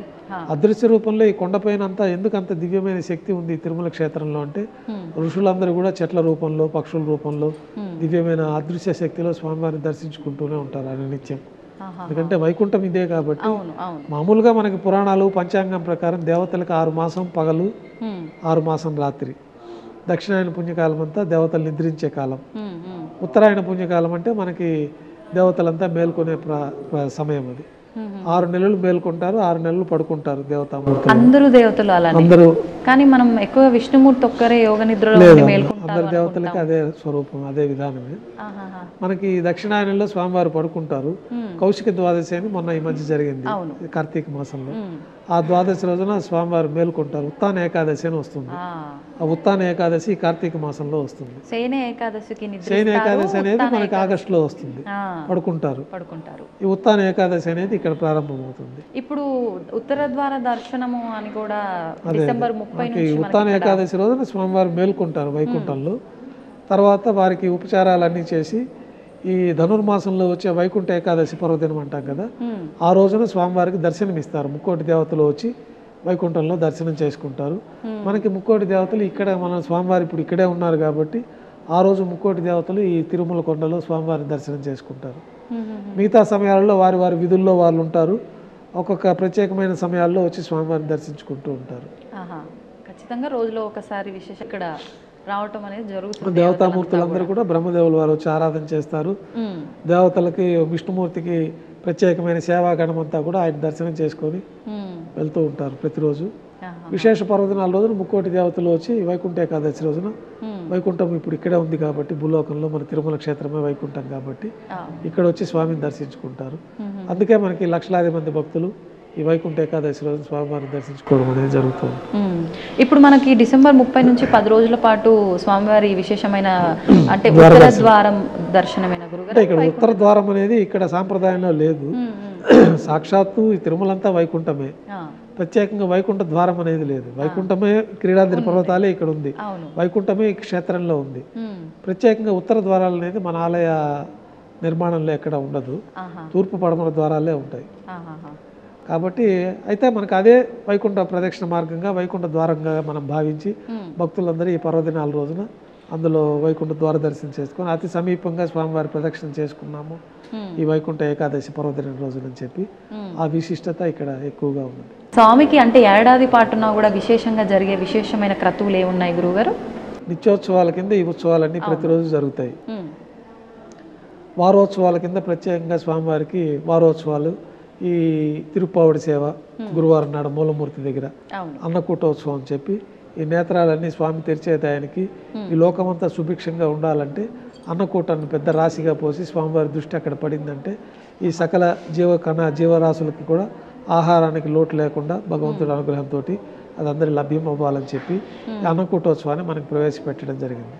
గురువారం నాడు స్వామివారికి ఆభరణాలన్నీ సళ్ళింపైన తర్వాత ఆయన నేత్రాలు తీసి మనం ఈ నామం అర్ధభాగం తొలగించి ఈ ఆభరణాలన్నీ తొలగించేసిన తర్వాత మొట్టమొదటిగా అక్కడ పులిహోర తింత్రిణి రసాన్నం సుమారు ఒక 300 కిలోల పరిణామంలో ఆ తింత్రిణి రసాన్నాన్ని మనం పెద్ద రాశిగా పోసి స్వామివారి నేత్రాలు దాని మీద పడతాయి. ఆ అన్నకూటోత్సవాన్ని కూడా మనం గురువారం నాడు చేస్తాము. ఇది వారోత్సవాలుగా జరుగుతాయి. తర్వాత మంగళవారం నాడు అష్టదళ పాద పద్మారాధన అని చెప్పి ఒక 108 స్వర్ణ కమలాలతోటి స్వామివారి దివ్య పాద పద్మాలకి ఈ అష్టదళ పాద పద్మారాధనని ఒక ఆర్జిత సేవగా చేస్తాము. వారోత్సవాల్లో ఇవన్నీ ఉంటాయి. తర్వాత శుక్రవారం నాడు అభిషేకం సేవను కూడా మనం ప్రత్యేకంగా నిర్వహించడం జరుగుతుంది. ఈ అభిషేకం ఏర్పాట్లో భాగంగానే గురువారం నేత్ర దర్శనం అనే అలంకారం అనేది తిరుమల క్షేత్రంలో ప్రసిద్ధి పొందింది.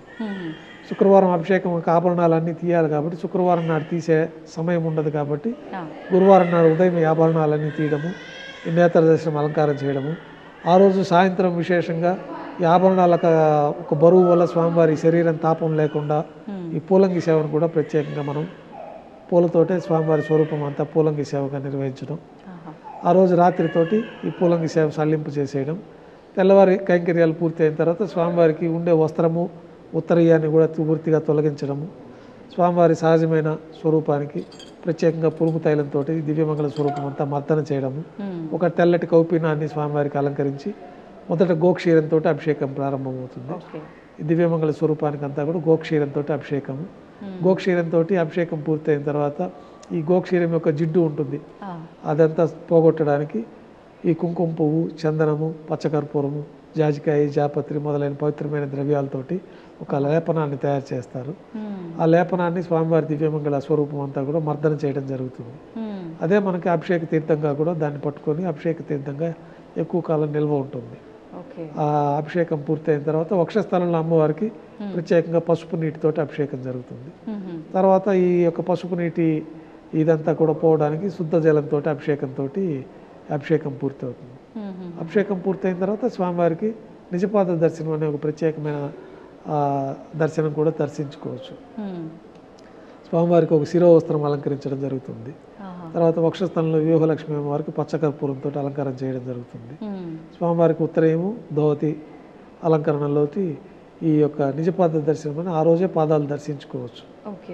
మిగిలిన సమయాల్లో అంతా శుక్రవారం నుంచి గురువారం ఏ వారమైనా కానీ స్వామివారి పాదాలకి కవచాలు ఏర్పాటు చేసి ఉంటుంది. బంగారు కవచాలు తులసి దళాలతో కప్పి ఉంచబడుతుంది. కాబట్టి మిగిలిన ఎప్పుడు మనం నిజపాద పాదాల దర్శనం కాదు. ఈ ఒక్క శుక్రవారం నాడే అభిషేకం తర్వాత ఈ నిజపాద దర్శనం చేసుకోవచ్చు. అది అభిషేకంకి పొందిన భక్తులు మాత్రమే ఆ యొక్క సేవా దర్శనం భాగ్యం ఉంటుంది. తర్వాత ఆభరణాలన్నీ అలంకరణ చేయడంతో శుక్రవారం మనం పూర్ణ అలంకరణలో స్వామిని దర్శించుకోవచ్చు. మళ్ళీ గురువారం వరకు స్వామి అట్లాగే దర్శనాన్ని ఇస్తారు. గురువారం నాడు నేత్ర దర్శనము, సాయంకాలం పూలంగి దర్శనము, శుక్రవారం నాడు నిజరూప దర్శనము. ఈ విధంగా మూలవర్లకి వారంగా జరిగే సేవలు ఉంటాయి. తర్వాత ఉత్సవర్లకి ప్రత్యేకంగా జ్యేష్ఠ మాసంలో జ్యేష్ఠాభిషేకం అని జూన్ జూలైలో జరుగుతుంది. జ్యేష్ఠాభిషేకం అని చెప్పి ప్రతి సంవత్సరం కవచాలు ఏర్పాటు చేయడం జరిగింది. ఈ మలయప్ప కోనలో లభించిన ఉత్సవమూర్తులు బ్రహ్మ ప్రతిష్ఠించిన ఉత్సవమూర్తులు. మనం అనాది నుంచి కామ్యోత్సవాల కోసం ప్రతి సోమవారం నాడు విశేష పూజ అని వారం వారం అభిషేకాలు జరిగేది. తర్వాత ప్రతి బుధవారం నాడు సహస్ర కలశాభిషేకం అని అభిషేకాలు జరిగేది. ప్రతిరోజు గతంలో వసంతోత్సవం అని చెప్పి ఈ ఆర్జిత బ్రహ్మోత్సవం పూర్తి అయిన తర్వాత భక్తులు కామ్యోత్సవంగా వసంతోత్సవం అని చెప్పి స్వామివారికి అభిషేకం జరిగేది. దాదాపు 450-500 అభిషేకాలు జరుగుతూ ఉండేది సంవత్సరంలో ఉత్సవమూర్తులకి. అది భక్తులు కామ్యోత్సవం కోసం అని ఏర్పాటు చేసింది. ఒకప్పుడు అంటే ఒక 2000 సంవత్సరానికి ముందు వరకు. తర్వాత ఒక 5-6 ఏళ్ల నుంచి మనము ఇవన్నీ చేసిన దానివల్ల స్వామివారి మలయప్ప స్వరూపం అంతా కూడా అరిగిపోయింది. దీనికి ముందే 80వ దశకంలోనే పెద్దవాళ్ళు ఈ అరుగుదలను గుర్తించి పైనుంచి స్వరూపానికి అభిషేకం చేసేవాళ్ళు గతంలో. ఈ అభిషేకం పైనుంచి చేయడం వల్ల అరుగుదల ఎక్కువైపోయి విగ్రహాలు బాగా క్షీణించిపోతున్నాయి. అంటే శిరస్సు నుంచి పాలు, ఈ కొబ్బరి నీళ్లు, తర్వాత ఈ పసుపు చందనంతో అలంకారం చేయడము, తేనె అభిషేకము, ఇవన్నీ అయిపోయిన తర్వాత చింతపండుతోటి స్వామివారి ఆ పంచలోహ స్వరూపాన్ని మనం అంతా శుభ్రపరచడము. దీనివల్ల అరుగుదల బాగా ఎక్కువైపోయి ఈ యొక్క బ్రహ్మ ప్రతిష్ఠించిన మలయప్ప స్వామి వారు భవిష్యత్తు తరాలకు చూపించాలంటే అభిషేకాలు మార్పు చేయాలని అప్పట్లో వాళ్ళు పాదాల వరకే అభిషేకం పెట్టారు.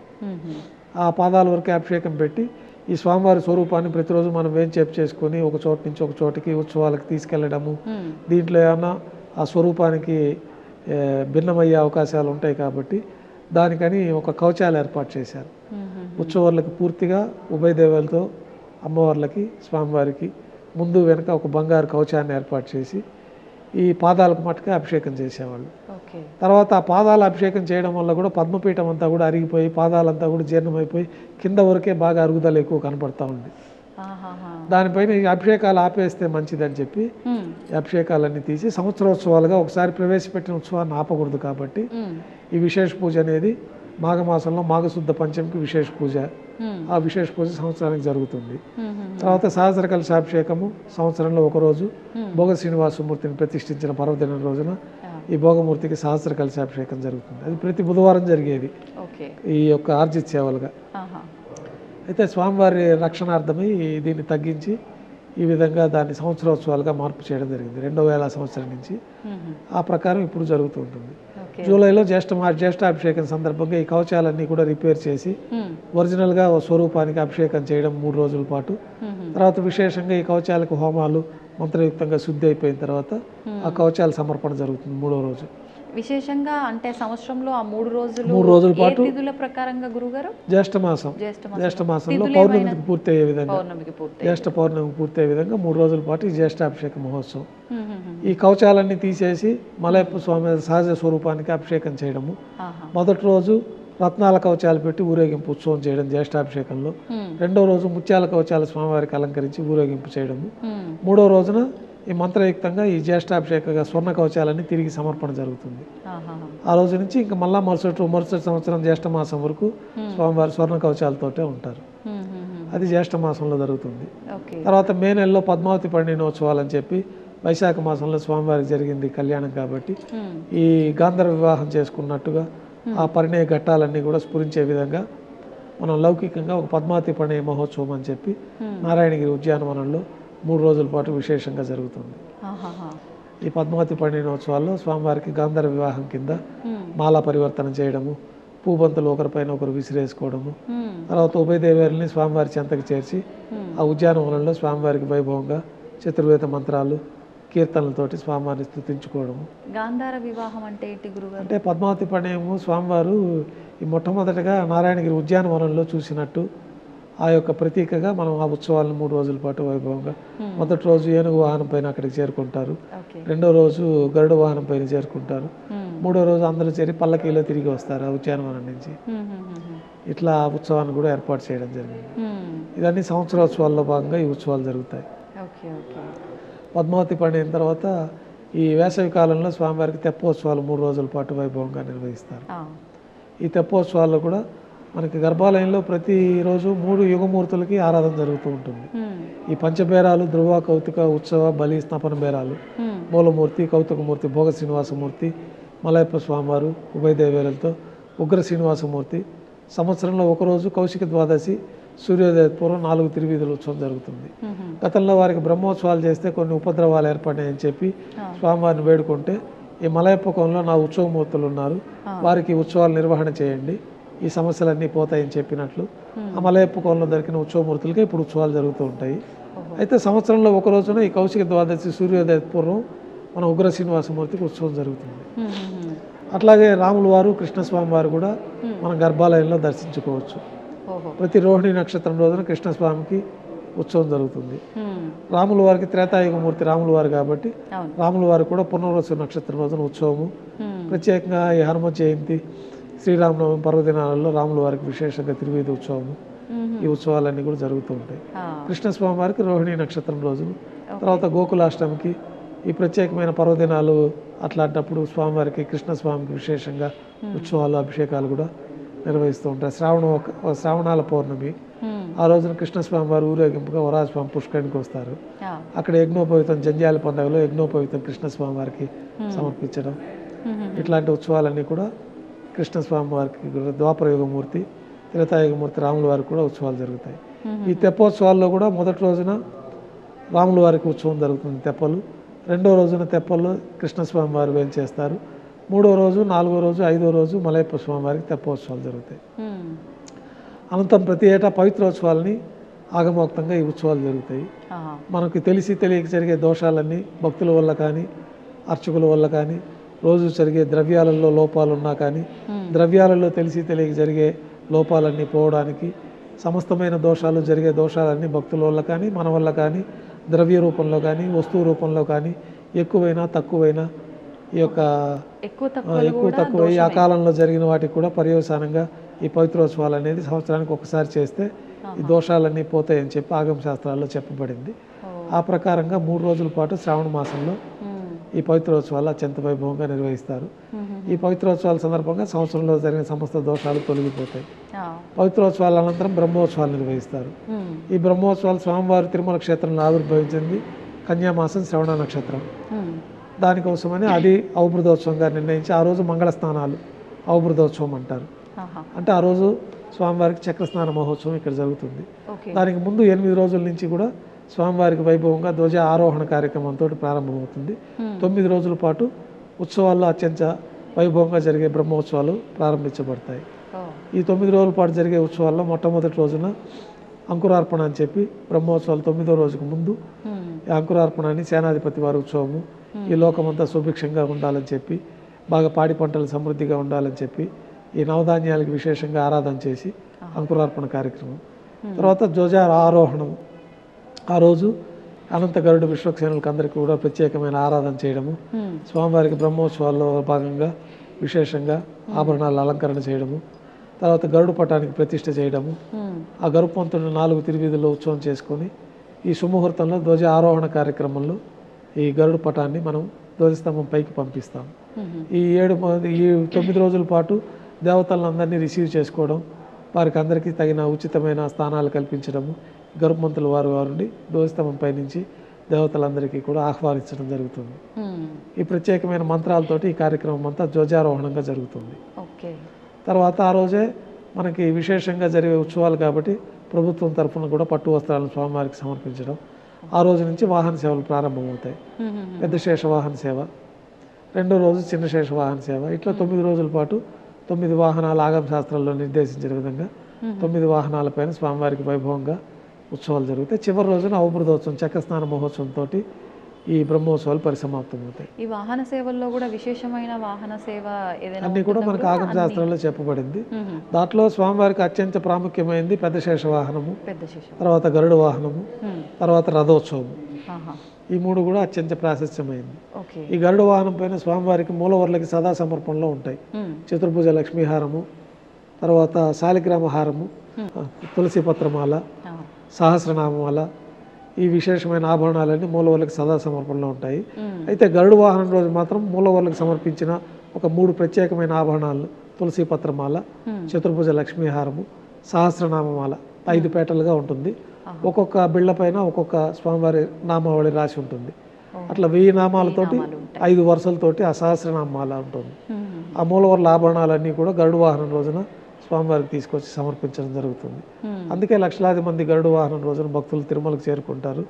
అందులో స్వామివారి యొక్క ఆపదల్లో ఉన్న వారికి కోరికలు తీర్చడానికి, వారిని కాపాడడానికి కూడా గరుడు వాహనం పైన భూలోకానికి వస్తారు. కాబట్టి అట్లాంటి గరుడు వాహనం పైన స్వామివారు ఊరేగుతూ ఉంటే విశేషంగా ఎంత దూరంలో ఉన్న భక్తులకు కూడా ఈ యొక్క కోరికలన్నీ తీరుతూ ఉంటాయి. కాబట్టి ఈ గరుడు వాహనానికి విశేషంగా లక్షలాది మంది భక్తులు వచ్చి ఏకకాలంలో మలయప్ప స్వామివారిని మూలవర్లకి ప్రతిరూపంగా ఆ మూలవర్ల ఆభరణాలని కూడా ఈ గరుడు వాహనం పైన దర్శించుకునే అవకాశం ఉంటుంది. తర్వాత రథోత్సవంలో స్వామివారికి ఈ రథం 4 చక్రాలు, 4 వేదాలు, రథమే స్వామివారి యొక్క దివ్యమంగళ స్వరూపం.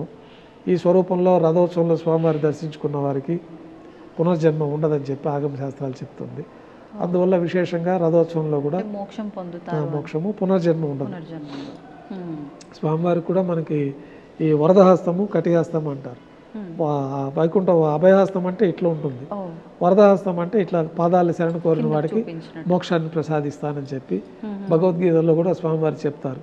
సర్వధర్మాన్ని పరిత్యజ్య మామేకం శరణం వ్రజ అహంత్వా సర్వపాపేభ్యో మోక్షయిష్యామి మా శుచః. అన్ని ధర్మాలని వదిలి నా పాదాలను శరణు కోరిన వారికి మోక్షాన్ని ప్రసాదిస్తాను అనేది మనకి భగవద్గీత శ్లోకం రూపంలో ఇప్పటికీ స్వామివారికి ఒక ఆభరణంగా అది అలంకరించబడి ఉంటుంది ఆ వరదహస్తాల్లో. ఆ వరదహస్తం స్వామివారి పాదాలు శరణు కోరిన వారికి మోక్షాన్ని ప్రసాదిస్తామని చెప్పి ఆ యొక్క విధానంలో మనకి ధ్వజారోహణ మనకి రథోత్సవంలో స్వామిని దర్శించుకుంటే మోక్షం వస్తుంది, పునర్జన్మ ఉండదు. తర్వాత స్వామివారి పెద్ద శేషవాహనం వైకుంఠంలో వైకుంఠంలో స్వామివారి శేషవాహనం పైన పవళించుంటారు కాబట్టి ఆ పెద్ద శేష వాహన సేవ కూడా విశేషంగా ఉంటుంది. ఈ విధంగా 9 రోజుల పాటు వాహన సేవలు స్వామివారికి. చివరి రోజు అవబృతోత్సవం వరాహస్వామి పుష్కరంలో చక్రతాళ్ వారితో కలిపి స్వామివారికి విశేషంగా స్నాపన తిరుమంజనం చేయడం. తర్వాత భక్తులందరూ కూడా పుష్కరంలో స్నానం ఆచరిస్తారు. ఈ చక్ర స్నాన మహోత్సవంతో ఆ రోజు రాత్రి ధ్వజ ఆవరోహణతో ఈ 9 రోజులు బ్రహ్మోత్సవాలు పూర్తవుతాయి. ఈ విధంగా స్వామివారికి మాసోత్సవాలు పక్షోత్సవాలు విశేషంగా ఉంటాయి. ఇవే కాకుండా విశేష పర్వదినాలు ఉత్తరాయణం దక్షిణాయనంలో కూడా స్వామివారికి ఆస్థానం నిర్వహిస్తారు. ఆనివారి ఆస్థానం అని చెప్పి దక్షిణాయన ప్రారంభంలో ఆనివారి ఆస్థానాన్ని కూడా వైభవంగా నిర్వహిస్తాం. తర్వాత స్వామివారికి వైకుంఠ ఏకాదశి ఈ పర్వదినాల్లో కూడా విశేషంగా విశేష వజ్రాభరణాలు అలంకరించడము ఈ కార్యక్రమాలన్నీ కూడా జరుగుతూ ఉంటాయి. ఓకే గురుగారు, స్వామివారికి సంబంధించిన అభిషేకానికి నీళ్లు అంటే కొద్ది దూరం పాటు అడవి ప్రాంతంలోంచి వెళ్ళి తీసుకొస్తారు అని చెప్పి విన్నాను, అది వాస్తవం? మనకు ఆకాశగంగా తీర్థాన్ని తీసుకొస్తారు. ప్రతిరోజు స్వామివారికి ఈ ఆరాధన చేయడానికి, స్వామివారికి అర్ఘ్యపాద్యాదులు సమర్పించడానికి, నైవేద్యంలో స్వామివారి తీర్థం స్వీకరించడానికి ఇవన్నీ కూడా ఆకాశగంగా నుంచి ప్రత్యేకంగా దానికి తిరుమల నంబి వంశీయులు ఉన్నారు. వారు బిందెల్లో తీసుకొని ఏనుగు పైన తీసుకొచ్చి శ్రీవారి ఆలయంలోకి పొద్దున్నే తీసుకొచ్చి ఇచ్చేస్తారు. ఎందుకని గురుగారు? అక్కడ నుంచి ఆ పవిత్రమైన ఆకాశగంగా తీర్థంతో స్వామివారికి ఆరాధన జరుగుతూ ఉంటుంది. తర్వాత బంగారు బావి అని లోపల కూడా ఒక బావి ఉంది. ఆ బంగారు బావి తీర్థంతో ప్రసాదాలంతా కూడా అక్కడి నుంచి తయారు చేయడం జరుగుతుంది. అంటే ఆలయ ప్రాంగణంలోనే మనకి దర్శించుకొని బయట వచ్చినప్పుడు ఈ పోర్టుకు పక్కనే మనకు బంగారు బావి అని ఉంటుంది. దాంట్లో ఇదివరకు ఈ కాయిన్స్ అన్ని కూడా వేయడం జరుగుతూ ఉంది భక్తులు. దానికోసం దానికి ఒక ప్రయత్నం ఆచ్ఛాదన కూడా ఒకటి ఏర్పాటు చేయడం జరిగింది. అయితే మనం దర్శించుకోవచ్చు బంగారు బావిని. దాంట్లో తీర్థంతో మనకి పోర్టులో ప్రసాదాలన్నీ స్వామివారికి తయారవుతుంది. ఇప్పుడు మీరు ఇందాక అంటే చతుర్ముఖ బ్రహ్మ వచ్చి స్వామికి ఆరాధిస్తాడు అన్నప్పుడు మీరు మంత్రప్రోక్షణతో బంగారు బిందెలో జలం వేసి ఉంచుతారు అన్నారు. అది కూడా భక్తులకి అంటే పంచుతారా గురుగారు? అది మనకి సుప్రభాత సేవకు వచ్చిన వాళ్ళకి మాత్రమే అది దక్కుతుంది. మిగతా అప్పుడు అది ఉండదు. మామూలుగా తిరువారాధన తీర్థం ఉంటుంది. అది మామూలుగా ఏ దేవాలయంలో కూడా సుప్రభాత సేవ అనంతరం తీర్థం ఇవ్వరు. ఇక్కడ మనకి తిరుమలలో విశేషంగా చతుర్ముఖ బ్రహ్మదేవులు వారే వచ్చి స్వామి యొక్క ఆరాధన చేసిన తీర్థం ఉంటుంది కాబట్టి ఆ తీర్థాన్ని మనకి సుప్రభాత సేవలో భక్తులకు ఇస్తాం. తర్వాత తీర్థం ఆపేస్తాం. అలా నైవేద్యం అయిపోయిన తర్వాత 6 గంటల తర్వాతే తీర్థం వినియోగం ఉంటుంది. ఇప్పుడు ఈ తీర్థం కూడా అంటే స్వామివారికి విశేషంగా ఇలానే కలపాలి అంటే తులసాకులు వేసి లేదంటే ఏవేవో కలుపుతూ ఉంటారు. అలా తీర్థంలో మనకి ఆగమ శాస్త్రంలో చెప్పబడిన విధంగా యాలకులు లవంగాలు వీటి ప్రత్యేకమైన పరిమళ ద్రవ్యాలన్నీ కూడా కలపాల్సిందిగా మనకి చెప్పబడి ఉంది. ఈ శుద్ధ తీర్థంలో అవన్నీ కలిపే స్వామివారికి మనం సమర్పించడం జరుగుతుంది. ఆ తీర్థాన్ని మనం భక్తులకు వినియోగించడం జరుగుతుంది. ఇప్పుడు స్వామివారికి నామరూపంలో ఉన్న పచ్చకర్పూర నామం ఉంటుంది కదా గురుగారు, అది ఎన్ని రోజులకు ఒకసారి మారుస్తూ ఉంటారు? మార్చిన దాన్ని ఏం చేస్తూ ఉంటారు? అంటే మనకి గురువారం సగం నామంని తీసేస్తాము. అది మన అర్చకుల దగ్గరికే వస్తుంది పచ్చకర్పూరము. అది భక్తులకు ఏదన్నా ప్రసాదంగా ఇస్తాము. ఆ భక్తగా మనకి తీర్థం ఎక్కువ రోజులు నిల్వ ఉండదు కాబట్టి ఈ పచ్చకర్పూరంలో ఉన్న వాటిలో మహాప్రసాదం అంటారు. అత్యంత విలువైన ప్రసాదము, స్వామివారిని ఒక వారం పాటు అంటి పెట్టుకున్న ప్రసాదము. అది మనం ఆహారంగా కాకుండా ఔషధంగా స్వీకరించే ప్రసాదం. ఒక చిటిక పచ్చకర్పూరం నోట్లో వేసుకుంటే మనకి సకల శుభాలు కలుగుతాయి. తీర్థం స్వీకరించిన దానికంటే కూడా ఎక్కువ ఫలితం ఉంటుంది. అయితే అది అందరికీ లభ్యం కాదు, మనకి ఈ కొద్ది మందికి మాత్రమే ఉంటుంది. ఆ పచ్చకర్పూరం మన దగ్గరికే వస్తుంది. ఇప్పుడు శుక్రవారం నాడు పూర్తిగా పచ్చకర్పూరం తీసేసి అభిషేకం జరుగుతుంది. అభిషేకం పూర్తయి నిజపాద దర్శనం అయిపోయిన తర్వాత స్వామివారికి మళ్ళీ ఈ పచ్చకర్పూరంతో తిరునామం అలంకారం చేయడము, తర్వాత ఆభరణాలన్నీ అలంకారం చేయడము. మళ్ళీ శుక్రవారం నాడే పూర్తిగా ఈ పచ్చకర్పూరాన్ని తీసేస్తారు. ఇప్పుడు అంటే ఇక్కడ అంటే తిరుమల క్షేత్రం అందరి భక్తుల వరకు రాదు. సరే, అంటే ఆలయాల విషయానికి వస్తే భక్తుల వరకు కనుక ఆ పచ్చకర్పూర నామం రాగలిగితే దాన్ని భక్తులు ఏం చేసుకోవచ్చు అంటారు? పచ్చకర్పూరం స్వీకరించడమే. ప్రతిరోజు ఇంట్లో ఇంట్లో మనం ఏదైనా పర్వదినాలు బీరువాల పూజ రూమ్లో పెట్టుకుంటాము. ప్రత్యేకమైన పర్వదినాలు ఉంటాయి. ఆ రోజున స్వామివారికి మనం ఇంట్లో ఆరాధన చేసుకొని దీపం వెలిగించి స్వామివారికి ఏదో నైవేద్యంగా పెడుతుంటాం. ప్రతిరోజు కూడా నైవేద్యం పెట్టేవాళ్ళు, ప్రతిరోజు గృహదేవతార్చన ఉన్నవాళ్ళు ఈ పచ్చకర్పూరాన్ని కొంచెం తీర్థంలో వేసుకొని స్వామివారికి నైవేద్యం అయిన తర్వాత ఆ తీర్థాన్ని స్వీకరించడం అనేది మంచి ఫలితాలు ఉంటాయి. స్వామివారి తిరుమలకు వచ్చి తీర్థం తీసుకున్నంత ఫలితం ఉంటుంది. ఓకే. అయితే ఇప్పుడు స్వామివారిని అంటే నామాలు ఆయనకు 1000 ఉన్నా ఎవరికి తోచినట్టుగా వాళ్ళు పిలుచుకుంటారు స్వామిని ప్రేమతో. అంటే అనాథ రక్షకుడు అంటుంటారు, ఆపద్ బాంధవుడు అంటుంటారు, వడ్డీ కాసులవాడు అంటుంటారు, రకరకాలుగా పిలుస్తారు. విశేషంగా వడ్డీ కాసులవాడు అనే విషయం తీసుకుంటే అంటే ఆయన కుబేరుడికి అప్పు తీసుకున్నందుకు వడ్డీలు కడుతూనే ఉంటాడు కలియుగాంతం అనడానికి ఒక వివరణ, లేదు అంటే మనం ఏదైనా ముడుపు కట్టినా మొక్కుకున్నా అది నెరవేర్చడం ఆలస్యం అయితే వడ్డీతో సహా చెల్లించాలనా, అది ఏ రకంగా అర్థం చేసుకోవచ్చు? అంటే కుబేరుడికి మనకి పురాణాల్లో చెప్పినట్లు కలియుగాంతం వరకు ఈ భక్తులకి రక్షణ కల్పిస్తూ వారి కోరికలను తీర్చడానికి భక్తులకి అత్యంత ప్రీతిపాత్రమైంది మెయిన్గా 3 ఉంటాయి. ఒకటి వస్త్రము, తర్వాత శిరోజాలు, తర్వాత అలంకరణ పరంగా వారికి ఆభరణాలు. వీటిని అన్నింటినీ త్యాగం చేసి ఆయన శరణాగతి పొంది ఆయనకు సమర్పించుకునేస్తే స్వామివారి అనుగ్రహం కలుగుతుంది అనేది ఈ కలియుగంలో. ఈ కలియుగాంతం వరకు భక్తుల దగ్గర ఈ కానుకలు స్వీకరించి కుబేరుడికి వడ్డీగా చెల్లిస్తామన్నది వాళ్ళ ఒడంబడిక. స్వామివారు అర్చావతార స్వరూపంలో ఇక్కడ శిలా స్వరూపం అయిపోయారు పద్మావతి పండిన అనంతరం.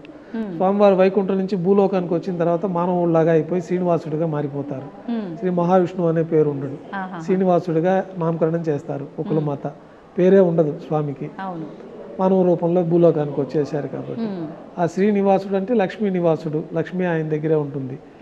ఆయన వచ్చి ఈ భూలోకంలో కళ్యాణం చేసుకోవాలనుకున్నప్పుడు ధనం అవసరం అవుతుంది. కుబేరుడు వద్ద అప్పుగా తీసుకుంటారు. కులమాతాదేవి వారి ద్వారా అప్పుగా తీసుకొని అంగరంగ వైభవంగా ఆకాశ మహారాజు పుత్రికగా మనకి పద్మావతి అమ్మవారు ఉన్నారు, వారి ద్వారా ఈ యొక్క కళ్యాణం జరుగుతుంది. ఈ కళ్యాణంలో తీసుకున్న అప్పు కోసం అని చెప్పి కలియుగాంతం వరకు వచ్చే వడ్డీని వడ్డీగా చెల్లిస్తారని ఒక ఒడంబడిక ఉన్నట్టు మనకి పురాణాలు తెలుస్తుంది. ఆ యొక్క దీనిపైన కూడా వడ్డీ కాసులు వాడ అని పేరు వచ్చింది.